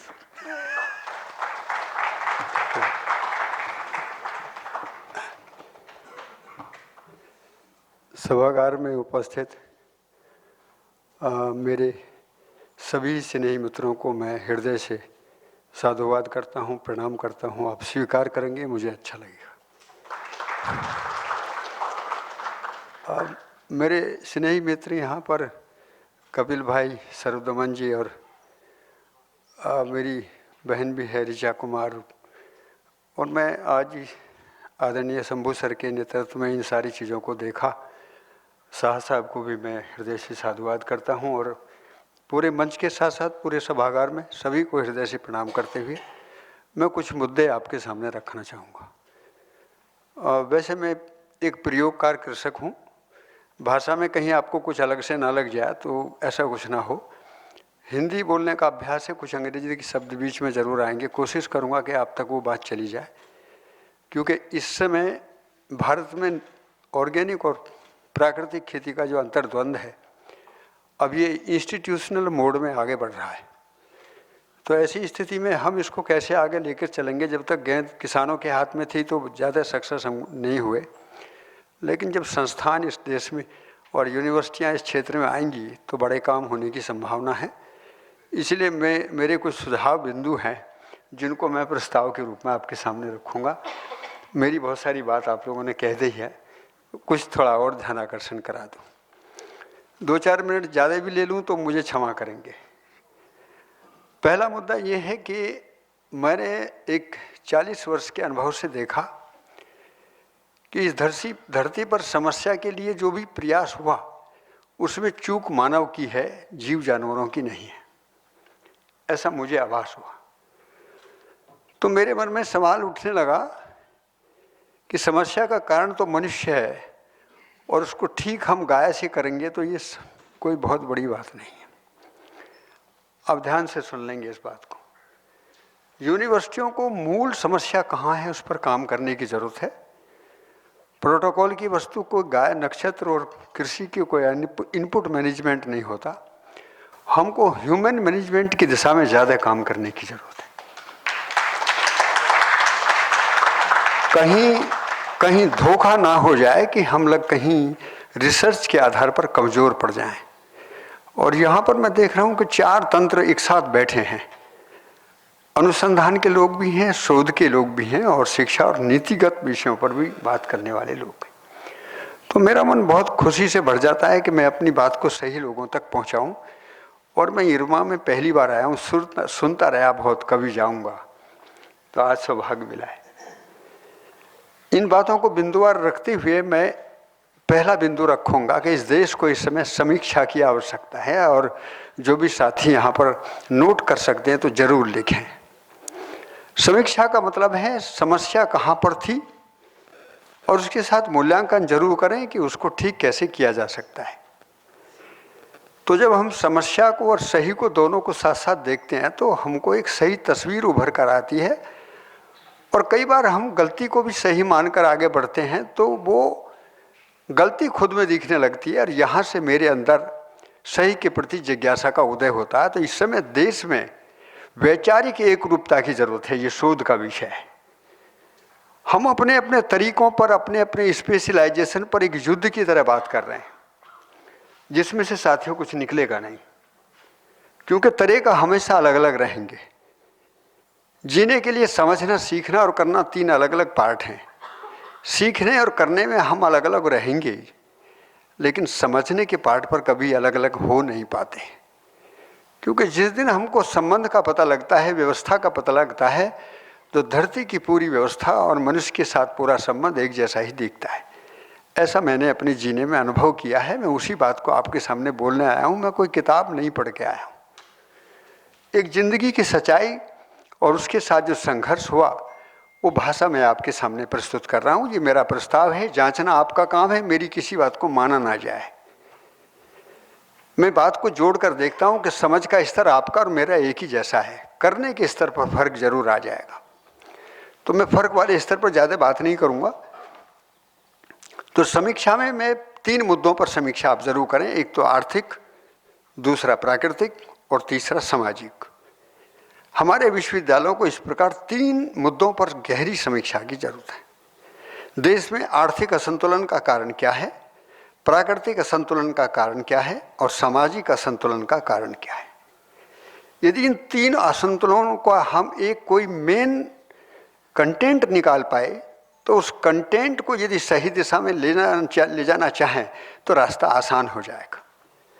1987 में मैं conventional farming करते हुए मैंने देखा कि उत्पादन बढ़ने से मेरी इकोनॉमी नहीं बढ़ी है। तो उस समय मैंने पूरी दुनिया के वैज्ञानिकों से जो मेरे संपर्क में थे उनसे पूछना चाहा कि उत्पादन बढ़ने से इकोनॉमी क्यों नहीं बढ़ रही, ये मेरी समझ में नहीं आ रहा। तो उस समय मुझे कुछ लोगों ने कहा कि लिख कर देखो। तो पहली बार पता लगा कि मैं किसान होकर कुछ लिखता नहीं हूँ। इसलिए मेरा एक निवेदन है, हमारी यूनिवर्सिटी इस पर ध्यान दें कि हमारे किसानों को समझना भी सिखाएं और लिखना भी सिखाएं। वो ना कुछ समझते हैं और ना कुछ लिखते हैं, वो बस करते हैं। तो इस दृष्टि में यदि हमारा ध्यान जाएगा तो ये शोध का विषय है। हमने लिखा तो हमको पता लगा कि जो इनपुट बेस एग्रीकल्चर है, और चूंकि मैं थोड़ा अर्थशास्त्र की दृष्टि से मजबूत आदमी हूँ, तो मैंने देखा कि इनपुट का तो बड़ा खेल है दुनिया में। इनपुट में तो सीधी एक परिभाषा है कि हमको इनपुट कम और आउटपुट ज़्यादा है, और उसके लिए हमको 3 फंडे हैं, मेहनत कम कैसे हो, खर्च कम कैसे हो, और समय कम कैसे लगे, और ज़्यादा कैसे मिल जाए। ये तो लूट मचाने का एक फंडा है। तो ये प्रकृति के साथ तो नहीं चलेगा। तो मैंने उसका रिजल्ट देखा, मुझे पता लगा कि सारी एग्रीकल्चर की इनपुट का जो सेंटर है वो बाजार बन गया। मैं ट्रैक्टर से जुताई करता हूँ, ट्रैक्टर का सारा केंद्र जुताई है, बाजार है। मैं सिंचाई करता हूँ, उसका सारा केंद्र, उसकी मशीन, टूल, ईंधन, मरम्मत, पुर्जा, सब कुछ बाजार है। रासायनिक खाद बाजार से, बीज बाजार से, दवाई बाजार से। मुझे पहली बार एहसास हुआ 1987 में कि खेती मैं नहीं करता हूँ, बाजार करता है। दूसरी बार मैं पहुंचा, मैं अपने उत्पादन को बाजार में बेचने गया तो कीमत बाजार ने लगाई और अपनी शर्तों पर खरीदा। और वहाँ एक खेल है डिमांड और सप्लाई। किसी भी देश और दुनिया की सरकार उनको बदल नहीं सकती। ये मानसिक चेंज के साथ होगा। ये इकोनॉमी का एक फंडा है। तो दूसरी बड़ी मौत ये थी कि मैं कभी भी कुछ भी पैदा कर लूँ, बेचते समय मेरे पास कोई अधिकार नहीं है। तीसरा, जब मैं उसको कंज्यूमेबल बनाता हूँ, उसका उपभोग करने जाता हूँ, तो पता लगा कि वो उसके लिए प्रोसेसिंग का काम भी बाजार करता है और मूल्य संवर्धन के बाद में मनमानी कीमत लगाता है, और उसके बाद में उपभोक्ता को भी लूटता है। और पता लगा मैं किसान होकर भी लूटा और मैं उपभोक्ता होकर भी लूटा। ये मेरे गांव की दुर्दशा है। इसको मैं एग्रीकल्चर सेक्टर में गांव की दुर्दशा का मुख्य कारण मानता हूँ। ये हमने देखा। इससे क्या नुकसान हुआ? इससे ये नुकसान हो गया कि हमारी सारी इकोनॉमी बाजार सेंट्रिक हो गई, और हमारे पूरे गांव के कार्य के स्तर पर जो समझौते थे, काम करने के जो हमारे गांव के समझौते थे, वो साथियों मेरे सामने टूटे हैं। मैंने अपने गांव को बिखरते देखा है अपने सामने, और आज तक भी हम समेट नहीं पाए। जब सारी चीज़ें बाजार में मिलने लगी तो हमारे काम के स्तर पर जो समझौते थे, नाई बाल काटता था, कुमार बर्तन बनाता था, हमारा लोहार कुछ करता था, वो सारी टूटे। इसलिए कार्य के समझौते भी नहीं चलेंगे। समझौते कहीं ना कहीं समझ के स्तर पर बनाने होंगे, और समझ के समझौतों को कैसे आगे बनाना होगा, इसके लिए भी विचार करने की जरूरत है। हम पुराने इतिहास को लौटाकर पुराने गांव की तस्वीर का उदाहरण दे देकर कोई नई संकल्पना करेंगे तो नहीं होगा। इस आधुनिकवाद में हमको विज्ञान, गति और शोध के साथ आगे बढ़ना है। ये एक महत्वपूर्ण मुद्दा सामने आया, और एक बड़ी बात यह हुई कि किसान अकेला रह गया। वो परिवार से भी टूट गया और उस समाज से भी टूट गया। और इसको सहसा बहुत मजबूती के साथ, चूंकि आप चेयरमैन हैं, इस कंटेंट को बारीकी से शोध करने की जरूरत है कि जब हमने किसान को अकेला करके छोड़ दिया, ना उसकी कोई डेफिनेशन है, ना वो परिवार के लिए जीता है, ना समाज के लिए जीता है, तो राष्ट्र के लिए नंबर कहाँ से आएगा? वो तो अकेला तनाव में, इस समय नशे और मनोरंजन के लत में शिकार है। उस देश की मैं बात कर रहा हूँ। तो यहाँ सवाल ये हुआ कि अब हमने 10,000 फार्मर प्रोड्यूसर कंपनी बनाने का टारगेट रख दिया और किसान अकेला है। वो कैसे सहकारिता को समझेगा? फिर कहीं उल्टा पलटा होगा। ऐसी स्थिति में हमको प्राकृतिक स्तर के साथ साथ में और सामाजिक स्तर का भी ठीक ठीक मूल्यांकन करने की जरूरत है। फार्मर प्रोड्यूसर कंपनी इस समय एक नया टूल है, बहुत अच्छा टूल है देश के लिए उभरने के लिए। उस पर गहरा काम हो, मुझे बहुत अच्छा लगेगा। मैं IRMA के साथ नहीं, पूरे देश के लिए अर्पित हूँ। मेरी ड्यूटी कहीं भी लगाएंगे तो मैं सैनिक की तरह आपके साथ रहूँगा। मैंने अपने परिवार की बहुत सुंदर व्यवस्था बनाई हुई है। मेरे परिवार में सारी महिलाएं प्रोसेसिंग का काम करती हैं, छोटा बेटा सर्टिफिकेशन का काम देखता है, बड़ा मार्केटिंग देखता है, मैं प्रोडक्शन भी देखता हूँ और मैं ट्रेनिंग भी देता हूँ। और पूरे महीने परिवार में 200-300 लोगों का आवागमन रहता है, और बहुत सुंदरता से हम पूरे देश का काम कर सकते हैं। मैंने देखा यही किसान का परिवार है। किसान का परिवार एक अपने आप में बड़ी शुद्ध यूनिवर्सिटी है। पूरे कार्यक्रम वहीं होते, इकोनॉमी भी अच्छी हो रही है, सब अपने में मस्त हैं, कोई झंझट नहीं है, कोई तनाव नहीं है। ऐसे परिवार की कल्पना से मैं राष्ट्र की समृद्धि का एक आकार उभरते हुए देखता हूँ, इसलिए आपसे निवेदन करने के लिए आया हूँ। तो ऐसी स्थिति में प्राकृतिक संतुलन के मुद्दे पर आपने देख लिया, ग्लोबल वार्मिंग हो रही है, डाइवर्सिफिकेशन, इकोलॉजी, दुनिया भर की चीज़ें हैं, उनकी मैं ज़्यादा चर्चा नहीं करूँगा। सामाजिक स्तर पर ज़रूर एक चर्चा करूँगा आपसे। जब मैंने देखा कि किसान तो अकेला है और उसके चारों तरफ, जब हम आज़ादी के बाद में हरित क्रांति हमने अपनाई तो हम परिस्थितियों से चले थे साथियों। हमारे पास ना तो कृषि तंत्र था, ना हमारे कोई मंत्रालय थे, सही ढंग से काम करने का तरीका भी नहीं था। देश में उत्पादन कम था, ज़्यादा था मुझे पता नहीं, लेकिन भुखमरी का कारण केवल उत्पादन नहीं था, हमारे पास में कोई वितरण प्रणाली और कोई संस्थान जैसी चीज़ें भी नहीं थीं। आज़ादी के बाद में हमने हरित क्रांति के नाम से जो प्रयास किए, उसमें मंत्रालय से लेकर अनुसंधान केंद्र, शिक्षा, विद्या, सब कुछ को लेकर पूरा तंत्र, तकनीकी और विज्ञान, बैंक और सामाजिक सेक्टर ने भरपूर काम किया और हम हरित क्रांति में सफल हुए। आज मेरी सामने चुनौती ये है और मेरी पीड़ा का भी विषय है, मैं आपसे निवेदन करने आया हूँ कि इतने बड़े तंत्र की उपेक्षा करके हम केवल गाय और गोबर को केंद्र में रखकर कौन सी तरक्की कर लेंगे, कौन सा परिवर्तन कर लेंगे। इसलिए सामाजिक असंतुलन ना हो, इस समय अनुसंधान, शोध, शिक्षा और नीति और सारे देश के किसान और जितनी भी सिविल सेक्टर्स हैं, वो ऑर्गेनाइजेशंस हैं, उन सबको मिलकर कहीं ना कहीं एक रूपता में खड़े होने की जरूरत है। भारत के पास पूरे विश्व को संदेश देने का बहुत बड़ा अवसर है। हम क्या कर रहे हैं, हम अपने अपने तर्क में बढ़ रहे हैं और अपने अपने को विशेषज्ञ मानकर अपनी चीज को बड़ी और सामने वाले को छोटी कर रहे हैं। जिस भी किसान ने, जिस भी इस धरती पर किसी भी प्रयोगकार ने, किसी भी वैज्ञानिक ने धरती के साथ जुड़कर जो काम किया है, साथियों, उनको नित नित साधुवाद करने की जरूरत है और उन सभी चीज़ों को कंपाइल करके हमको कहीं एक रूपता के साथ आगे बढ़ने की जरूरत है। हम तर्क में ना फंसें, कम से कम एग्जिस्टेंस के साथ आगे बढ़ने की कोशिश करें। ये हमारी यूनिवर्सिटियों के लिए एक बड़ा महत्वपूर्ण मुद्दा है कि हम पूरे देश में कंटेंट को एक रूपता में कैसे लाएं, इस पर एक रिसर्च जरूर हो। और मैं IRMA से कहूँगा कि ग्राम विकास के केंद्र बन, इस पर एक तो शोध पत्र लिखा जाए, गंभीरता से बात है, कहाँ कहाँ कंटेंट डाइवर्ट होता है, डाइल्यूट होता है, उसको हम मेन स्ट्रीम में कैसे लेकर आएँ। यदि हम बहुत बड़ा बदलाव चाहते हैं तो उसके लिए हमको ये काम बेसिक लाइन में करने की ज़रूरत है। ये आपसे मेरा निवेदन। अब मैं थोड़ा सा रिसर्च के मुद्दे, आप उसको ऑर्गेनिक कहो, नेचुरल कहो, मुझे तो पता नहीं, ज़्यादा झगड़े समझ में नहीं आते। कई बार तो अब नाम लेने से भी डर लगने लगा है, पता नहीं ये समाज कौन से पाले में खड़ा कर दे और क्या कहने लगे। तो ऐसी स्थिति में बड़ी तकलीफ के साथ मैं आपसे कहूँगा कि नेचर के कुछ परफेक्ट रूल्स हैं जो मनुष्य ने नहीं बनाए, उनको बोलते हैं एग्जिस्टेंशियल रूल्स। और वो जो एग्जिस्टेंस रूल्स हैं वो कोएग्जिस्टेंस में काम करते हैं। मतलब कोएग्जिस्टेंस हमारा और आपका बनाया हुआ नहीं है, वो स्वयं स्फूर्त है, नित्य निरंतर है, जो कब से चल रहा है और कब तक चलेगा हमारे पास इसके लिए केवल अनुमान है, हमारे पास कोई टाइम फ्रेम नहीं है। उसमें 4 बेसिक प्रिंसिपल्स हैं।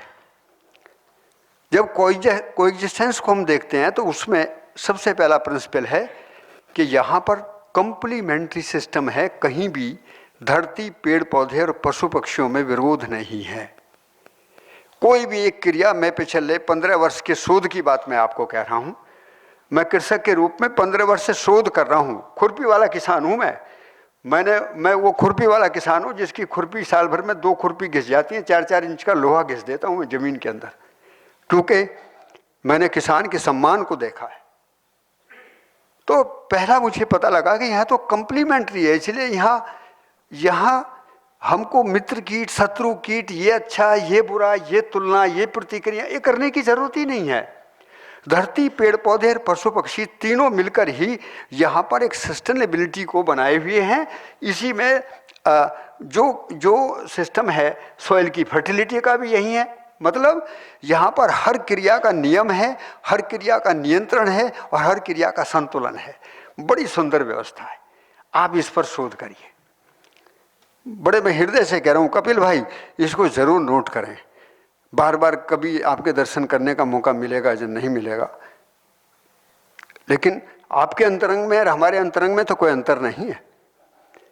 इसलिए जरूर विश्वविद्यालय में कॉम्प्लीमेंट्री एक्शन क्या है कि वो नियम नियंत्रण संतुलन में काम करता है और उसका प्रतिफल बहुत सुंदर है।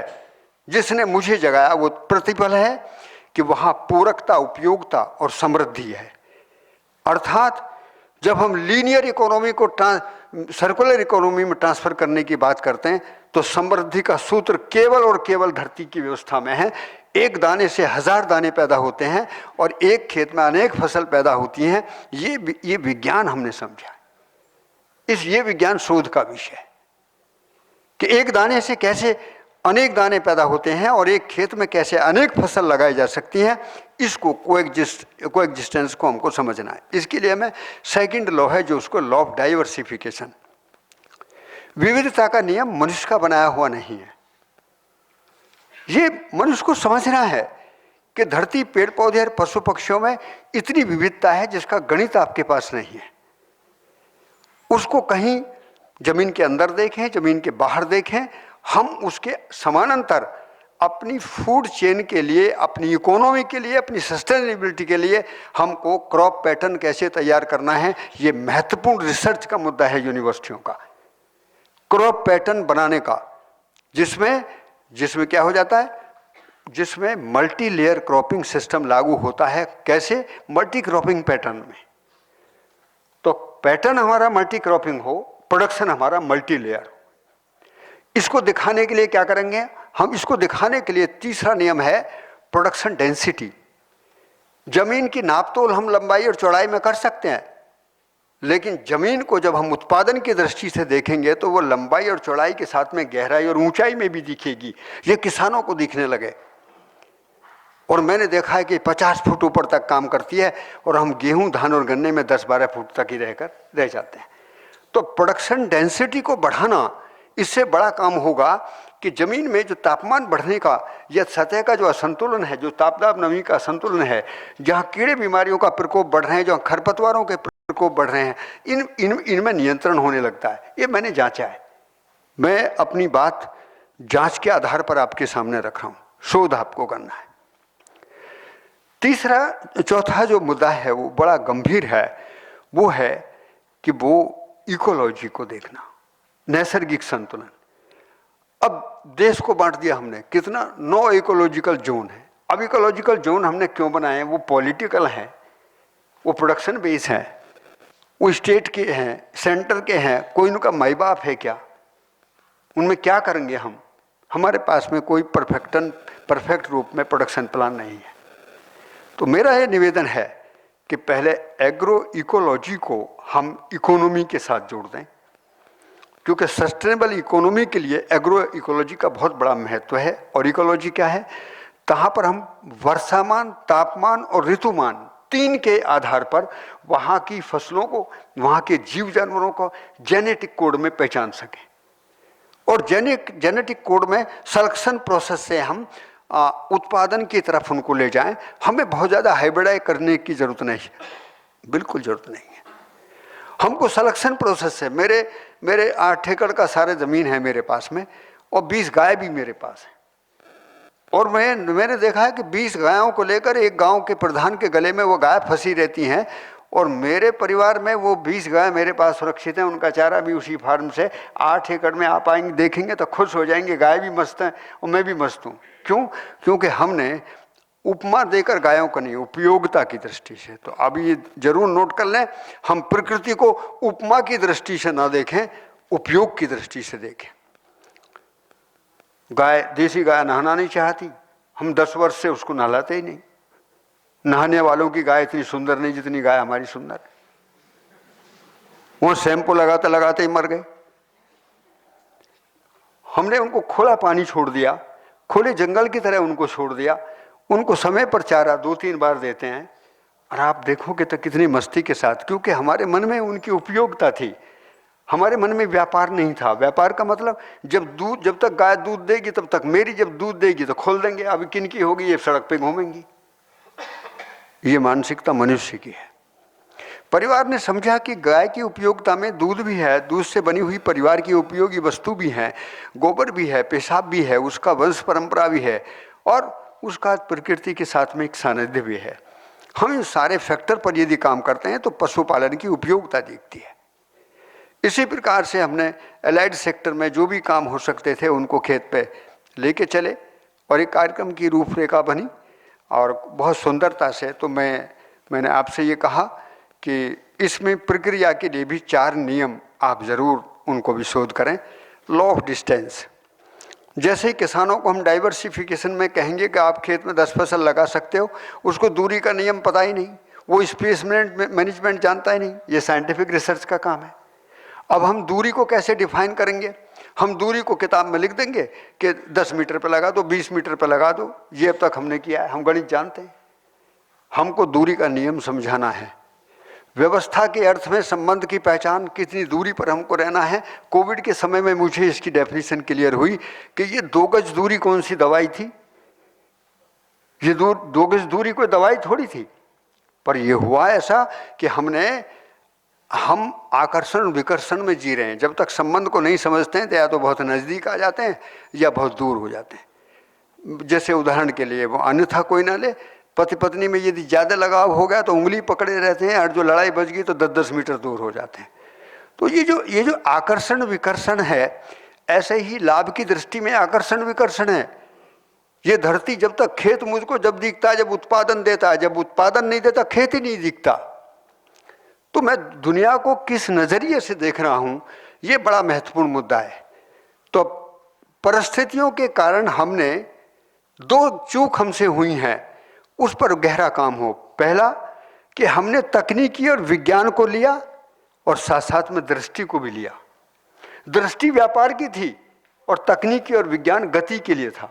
हमने तकनीकी और विज्ञान पर बहुत काम किया, गति का मूल्यांकन ही नहीं किया कि ये व्यापारवादी दृष्टि हमारी धरती को तबाह कर देगी, गांव को तबाह कर देगी, देश टूट जाएगा, बेरोजगारी आ जाएगी। इस पर काम ही नहीं किया। तो मेरा निवेदन है कि हम दृष्टि पर काम जरूर करें। और यहाँ बस अंत में मैं 3 शब्दों की एक व्याख्या आपके सामने रख रहा हूँ, उन पर आप गहरा काम करिए। समझना अलग वस्तु है, सीखना और करना अलग वस्तु है। सीखने और करने में विशेषज्ञता काम करती है, तकनीकी और विज्ञान काम करता है, लेकिन समझने के लिए ज्ञान की ही जरूरत है, उस दृष्टि की जरूरत है जहां मशीन काम नहीं करती तब भी रिश्ते बने रहते हैं। अर्थात धरती के साथ मेरा क्या संबंध है, इसको मशीन नहीं नाप सकती, पर मैं इस संबंध को समझता हूं। तो मशीन से ऊपर उठकर हम अपने रिश्तों में भाव को समझते हैं। ये मेरे मित्र हैं, तो मित्र एक भाव है जो समानता में और स्नेह भाव के रूप में बहता है। तो उसमें ये फर्क नहीं आता कि मंच से इन्होंने बोला कि मैंने बोला। जब प्रद्युमन भाई बोल रहे थे तो मैं सोच रहा था कि मेरी बहुत सारी बात तो ये कह ही रहे हैं, मुझे दोहराने की क्या जरूरत है। ये पूरकता है। हम पूरकता विधि से समझदारी पूर्वक ही आगे बढ़ सकते हैं। यदि समझ नहीं होगी तो पूरकता कभी भी आएगी ही नहीं। तर्क बना रहेगा, विरोध बना रहेगा, अलग अलग भागेंगे। इसलिए समझना, सीखना और करना, तीनों पर गहरा शोध हो। सीखना स्किल का पार्ट है, ये स्किल डेवलपमेंट है। जहाँ एंटरप्रेन्योरशिप की बात हम कर रहे हैं, ये सीखना है। और करना ये इम्प्लीमेंटेशन का पार्ट है, जहाँ पर हम प्रोडक्शन और प्रोडक्शन बैलेंस के साथ इकोनॉमी को देख रहे हैं, किसान को देख रहे हैं और राष्ट्र को देख रहे हैं। और इन दोनों को देखने का नज़रिया केवल और केवल समझना है। यदि समझना पूरा नहीं होगा साथियों, तो सीखना और करना बहुत पुण्य के रूप में नहीं फलेगा। मैं अन्य भाषा का प्रयोग तो नहीं कर सकता, भाषा की एक मर्यादा है, लेकिन इतना ज़रूर है कि बहुत प्रयास के बाद भी थकेंगे, पीड़ित होंगे और मुंह फिर फूटेगा और फिर रुक कर फिर देखेंगे। इस स्थिति में गुजरात की इस धरती से पूरे देश को कई संबंध मिले हैं। सहकारिता के लिए एफपीओ को लेकर 3-4 मुद्दों पर जरूर काम करिए।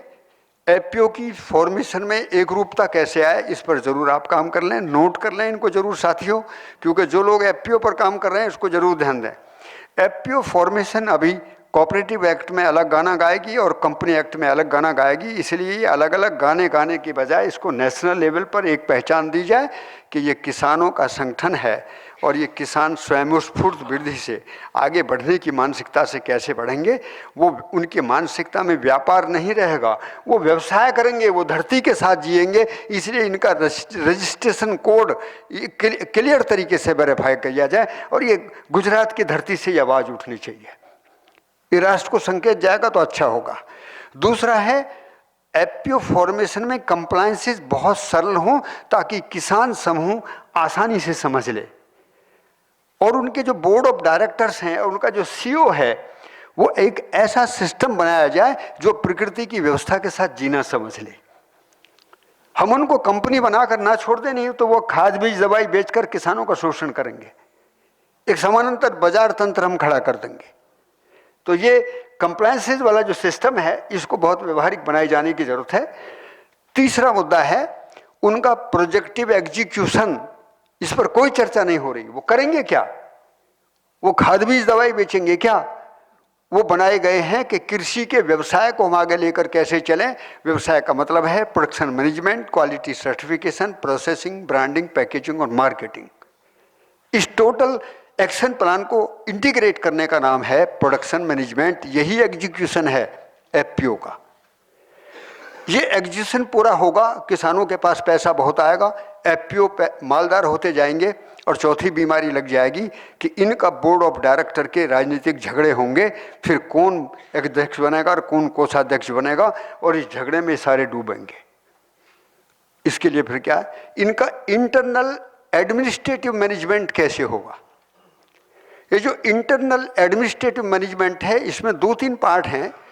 पहला पार्ट है कि इनके रेजोल्यूशन में रखा जाए कि हम हमेशा योग्यता का मूल्यांकन करेंगे, इसलिए कभी भी चुनाव प्रक्रिया को नहीं लागू करेंगे, चयन प्रक्रिया से चलेंगे। तो चयन और चुनाव के मुद्दे को नहीं, तो पूरा इधर राजनीतिकरण हो जाएगा। मैं राजनीति को बुरा नहीं मानता हूं, अधूरी है, पूरा करना है आप सब लोगों को मिलकर। ये एक बढ़िया शुरुआत है। तो एफपीओ को एक बढ़िया परफेक्ट टूल के रूप में हम। दूसरा एक मैंने किया कि उसको चुनाव से नहीं जोड़ेंगे, चयन प्रक्रिया से जोड़ेंगे। चयन प्रक्रिया में योग्यता का मूल्यांकन होता है और चुनाव प्रक्रिया में मत का मूल्यांकन होता है। मत में योग्यता नहीं होती है तो योग व्यक्ति के मत की भी वही कीमत और एक अनाड़ी के व्यक्ति की भी वही कीमत, एक भंगड़ी भी उसकी वोट की भी वही कीमत और एक राष्ट्रपति की भी वही कीमत। ये दुर्दशा एफपीओ में ना हो, इसके लिए स्वतंत्र मेमोरेंडम बनाया जाए। दूसरा, इसकी बैलेंस शीट करोड़ों में ना चली जाए। ये करोड़पति जरूर बने हैं, ये 10-20 करोड़ 100 करोड़ बने, हमें कोई आपत्ति नहीं, लेकिन इनकी बैलेंस शीट में एक चीज दर्ज होनी चाहिए कि हमने कितने परिवारों को समृद्ध परिवारों में ट्रांसफर किया, अर्थात कितने परिवारों की इकोनॉमी बढ़ी। और इकोनॉमी का वैल्यूएशन केवल पैसे से नहीं करेंगे, तन मन धन का बजट बनाएंगे। उनकी मानसिक चेतना क्या है। मैंने 60,000 लोगों को बी कीपिंग सिखाई और 13 वर्ष के बाद एक झटके में बंद कर दिया। क्यों? मुझे पता लगा आदमी पैसे की कमी से दुखी नहीं है, समझ की कमी से दुखी है। और क्या पता लगा उसमें ये पता लगा कि जो मालदार होते रहे वो बीड़ी छोड़कर सिगरेट पीते रहे, देसी शराब छोड़कर अंग्रेजी पीते रहे, घरों में मुकदमेबाजी बढ़ती गई और आदमी बिखरते गए। क्या करेंगे ऐसी तरक्की का? हमें परिवार मूलक ग्राम स्वराज की कल्पना को साकार करना है।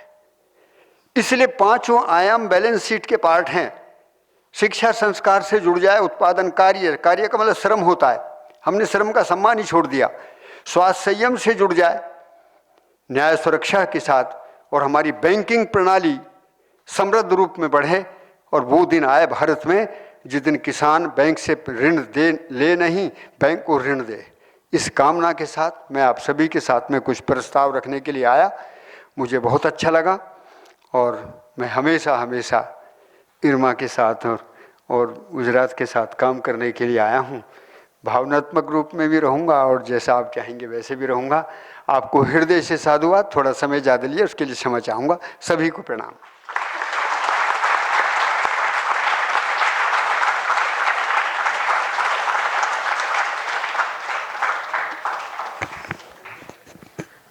बहुत बहुत धन्यवाद भरत भूषण त्यागी जी। आपने बहुत सारे चीज़ बहुत कम समय में बताया है और हमको आमंत्रित किया है कि शोध अलग तरीके से करें, तो इसके ऊपर अगले 3 दिन में विचार भी होगी. I'd now like to invite Dr. Meenesh Shah, the chairman of NDDB and IRMA, to kindly provide a special address.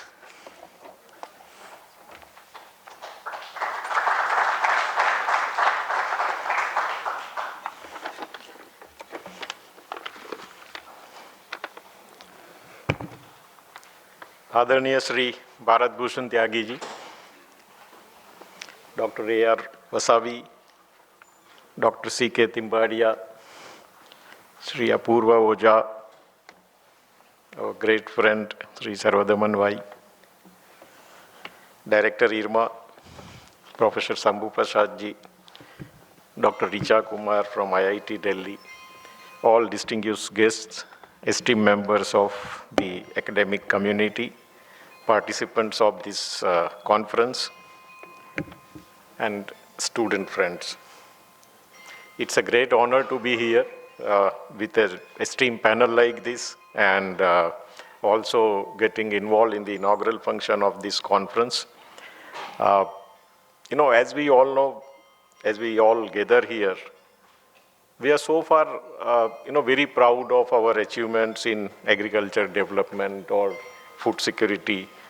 And it's time that I think we must remind ourselves of the challenges also. And, we have seen the challenges our agriculture landscapes is facing, not only in our country, I think, throughout the globe. And it's time that I think if we don't, focus on the challenges now and find some solutions, the challenges will soon surpass the benefits we have reaped from our modern agriculture practices. We all know that it was a necessity, the green revaluation transition, and it was all necessity of the time. But I think time has come that we address the problems of ecological imbalances, loss of biodiversity, depletion of vital resources like groundwater, fertile soil. I think all these speakers have spoken before me, and the impacts of climate changes. And all this is actually, if you see the center, it is the farmers. So all these challenges are actually faced by the farmer themselves and the marginalized communities what we have in our country. So, if you sum it up, whatever has been spoken and what you see around, I think we'll have to see that the current model of agriculture production cannot just continue, both from the ecological or the social standpoint, or like Bharat Bhushan ji told, all the 3 angles which we explained very nicely, including the social one. So what we do? I think it is important for us to prioritize some of the sustainable agriculture practices. We have seen the natural and organic farming, how the different farmers themselves who have come here and shared their experiences of natural or organic farming, and how we can, give these sustainable solutions to this global crisis.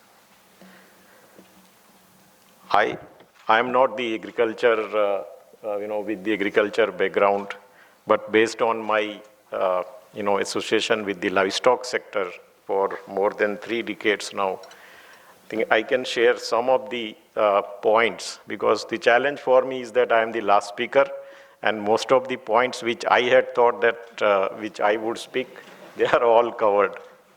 So I'll just, focus on few points. Number one, I think, which is highlighted by everybody is, although we have done a lot of work on research, we have a lot of knowledge available in the public domain, but we all will agree that the research has missed the application part. I think it was, again, very nicely explained. And it's important that we all come together, the academic institutions, the institutions like NDDB or GCMMF, who have a wide reach with the farmers and also the farmers themselves. We have few of them present here. And, provide linkages with the farmers, create networks, extensive networks actually, and involve in the activities. As Bharat Bhushan ji told, unko aapko samjhana padega. So I think that is one of the important things which we all have to do. The second thing is the innovation. I think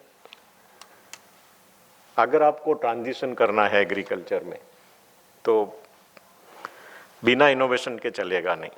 आपको innovation करना पड़ेगा farmer को centre में रखते हुए.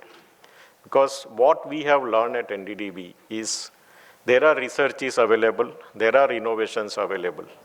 But unless farmer को अगर आप इंसेंटिवाइज नहीं करोगे, कोई भी रिसर्च है, कोई भी इनोवेशन है, फार्मर तैयार है उसको अडॉप्ट करने के लिए. But unless you have some incentivization for the farmer themselves, it's very unlikely that farmers will adopt it. So whenever we do research, whenever we have some innovation which we feel that it is the need of the hour, it must be adopted by the farmers. We'll have to see that how it will incentivize farmers. Transition tabhi hoga, nahi to hoga nahi. And I am speaking with the, I think, biggest transition what we saw in the livestock sector. You can say Operation Flood, you can say Amul model, you can say Anand model. How it was evolved and how it was different from the other models which we have seen. As again these speakers told, cooperative was at the core. So farmer were the member, farmer were the owner. So all the producer-owned institutions, you tell FPOs, you tell cooperatives, newer cooperatives or older cooperatives, whatever form you say, but farmer has to be at the center. Evolve them in all the entire value chain. I think Apurva Oza ji also, touch upon the value chain concept. So why our cooperatives I'm talking about the dairy sector, they are different because the farmers are handling almost all three major domains of the value chain. So it's the procurement of milk from the farmers, the processing of the milk which you get from the village level, and also the marketing of the milk to the consumers. So all major three legs, if you see, they are owned by the farmers. In fact, the cooperatives, if you see in developed countries like US or I have seen in Europe as well, the cooperative there dealt with only one aspect, that is procurement of milk. Beyond that, you have the private players who are processing milk, and you have these modern, channels which are taking care of the marketing. So what happens as a result? The farmers get only 1/3, that is 30 to 35% of the consumer rupee going back to farmer. Whereas if you see our model or the Anand model, Operation Flood, set up this model, it was a replica of the Amul model. We are still able to give 75 to 80% of the consumer rupee back to producer. So what is important is, I think again I am saying, how do our models or our innovations or our research provide incentives to farmer. So that is one point which I would like to make. The other thing, I think we talked about the organic farming and why it is required and what can be done. I would like to highlight that the Government of India through the Union Cabinet itself has approved formation of 3 multi-state cooperatives. So having realized the benefit of cooperatives and how it is providing various type of services to the farmers, 3 important multi-state cooperative, one of which is on organic. So it's a National Cooperative Organic Limited. I happens to be the chairman. तो मैं IRMA और NDDB के साथ organic multi-state का भी chairman हूँ. The idea of this cooperative is to involve more and more farmers into organic farming, number 1. Number 2, sourcing organic products from these farmers, because as of now, like Bharat Bhushan ji told, farmer doesn't know if he has good products, organic products available, he has a limited reach in selling those products. is unable to get the value of, the real value of the organic label which provides from the consumer like us. So the idea is to source as maximum possible as organic products from the farmers, involve all the farmer cooperatives of the country for for these farmers to be member, and then those cooperative becomes the member of the apex level of multi-state cooperative. And with that objective, and also the other objective is to make good health for all of us, because we all know the problems of taking the products with the chemicals residues, with the pesticides residue. We all know those problems, and there's enough material now available in the public domain. And people are shifting, at least those who can afford, from these products to the organic products. So how do we provide good quality certified organic products? Because the dilemma with the consumer today is also to really know that whether this is real organic product or not. There are many, organic products have also actually mushroomed in our country. But for us to know which are the certified, tested organic products, so that is one of the other objective of this cooperative, is to provide certified, actual or real organic products to the consumer. The other cooperative is on seeds, because we are talking about agriculture, and let us accept that one of the major issue for the farmers is not getting the good yield or good value for the crops which is sowing, is the truthfully available certified seeds. I think the availability is a major concern, and we are again going to have a multi-state cooperative, where again NDDB is a promoter, one of the promoter for the multi-state cooperative. And we will try to make farmers involved both in the production of seeds. So one set of farmers who have good amount of land available can produce the seeds. We will have a mechanism to process, certify the seeds, and then making available to the another set of farmers. We know we have more than 70% farmers as small and marginal, and maybe it is not possible for them to produce the seeds. They are dependent on the seeds from outside. So making available seeds to this family of farmers. So that is another cooperative.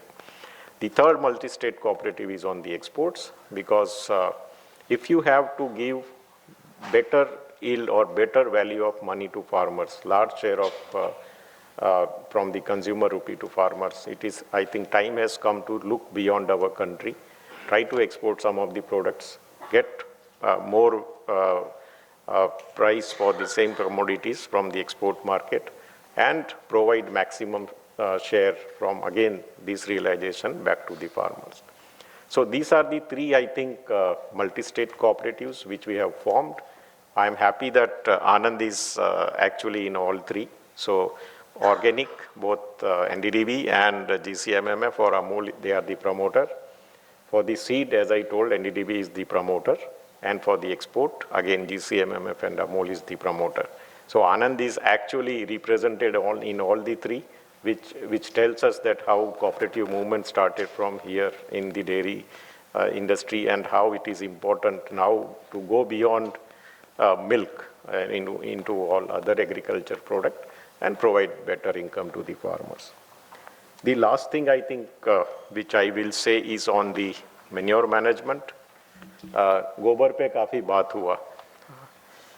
NDDB level में हम पहले खाली milk एक ऐसा commodity सोच रहे थे जिससे फार्मर को हम एक अच्छा इनकम दे सकते हैं.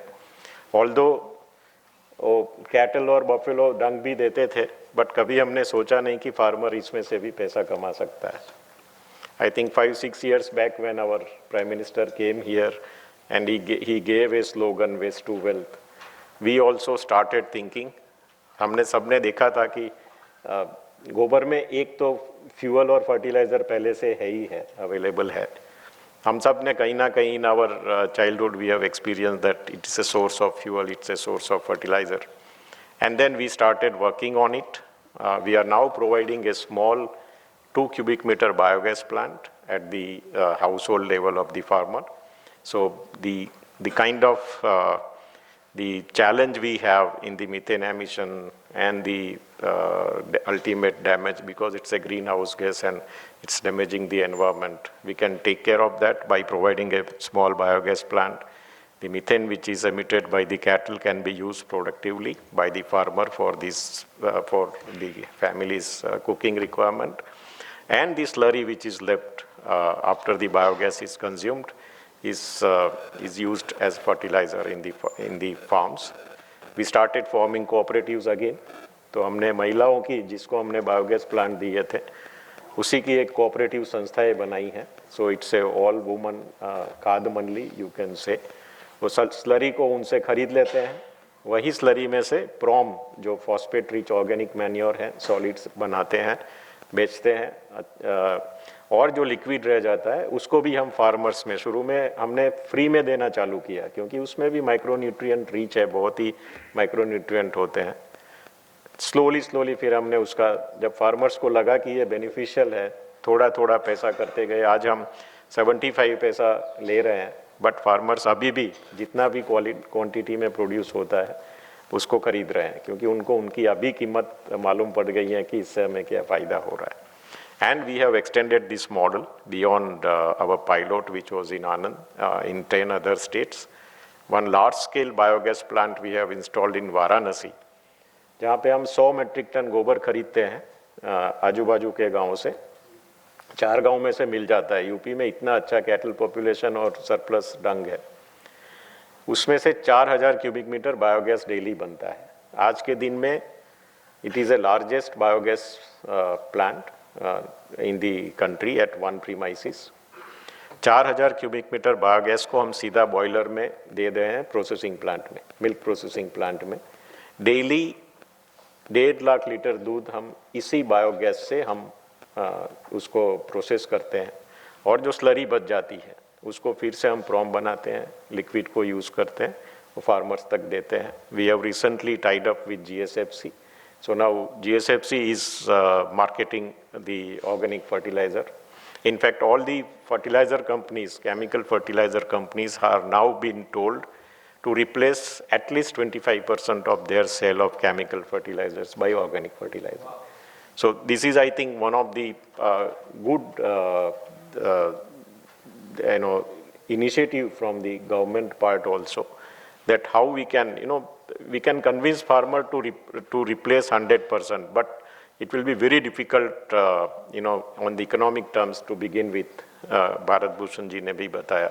But even if we are able to replace the chemical fertilizer in a progressive way by the organic one, I think we all will be successful in tackling some of the challenges which we are facing today. Thank you once again for inviting me. I think both at NDDB, IRMA and NCOL, as I told, which I represent as chairman, all three entities, will be very happy to learn the deliberations, what you have for three days now. And we will also be happy to partner with some of the initiatives where you need the support from these institutions, and also in reaching the farmers, wherever we have the reach. Thank you once again. Have a nice deliberations. Thank you so much, Dr. Meenesh Shah, for highlighting the new initiatives and the open invitation you provided to all of us here to participate and collaborate and extend the idea of natural and organic farming in domains that NDDB was not known for earlier, but NDDB and GCMMF organizations are getting into the space. I'd now like to invite Dr. Richa Kumar to share a brief vote of thanks.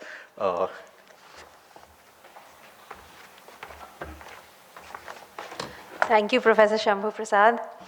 On behalf of the Network of Rural and Agrarian Studies and all of the conference organizers, I wish to first of all extend my heartfelt thanks to the Director of IRMA, Professor Umakant Das, for supporting this very important set of conversations around the future of agriculture, not only in India, but globally, and especially around questions of rural lives and livelihoods.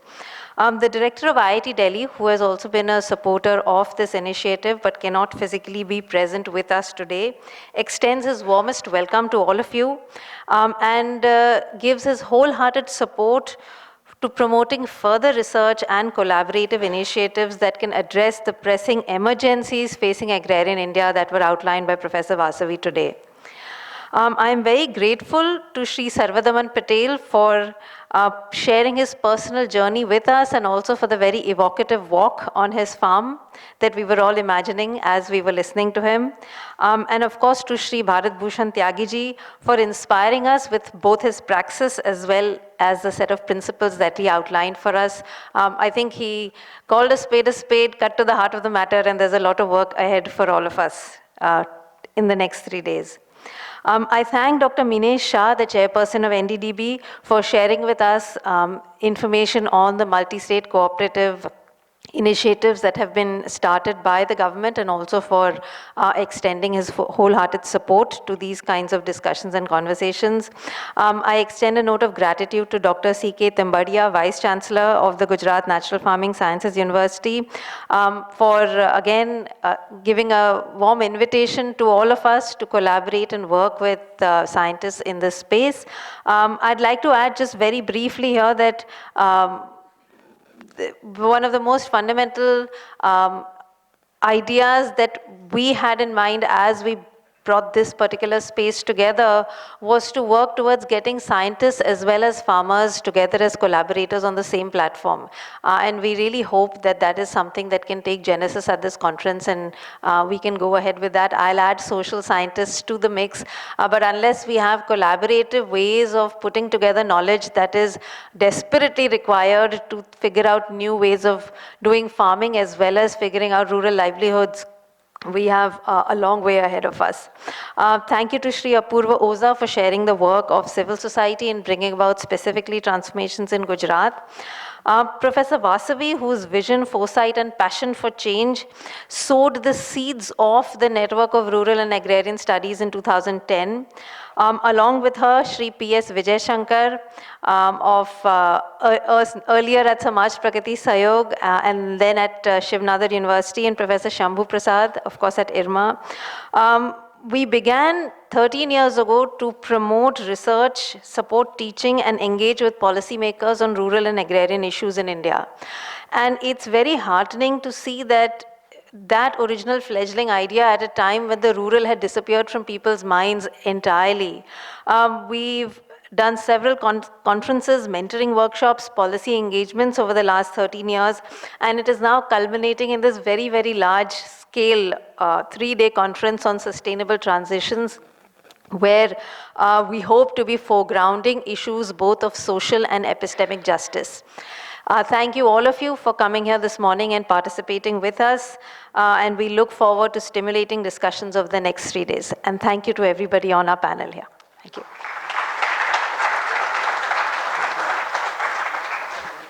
Thank you so much, Richa, for the warm words of thanks to all our dignitaries. We end the inaugural session with this and invite all of you for a lunch that is being prepared with a lot of love by the Raskum Mahila Producer Company. So we will reassemble after an hour, and we'll follow the odd-even policy. So the odd sessions will be held at the multipurpose hall, and the parallel sessions, which is the even number, which will be held at the ETDC lecture hall. So please do come and join us for lunch.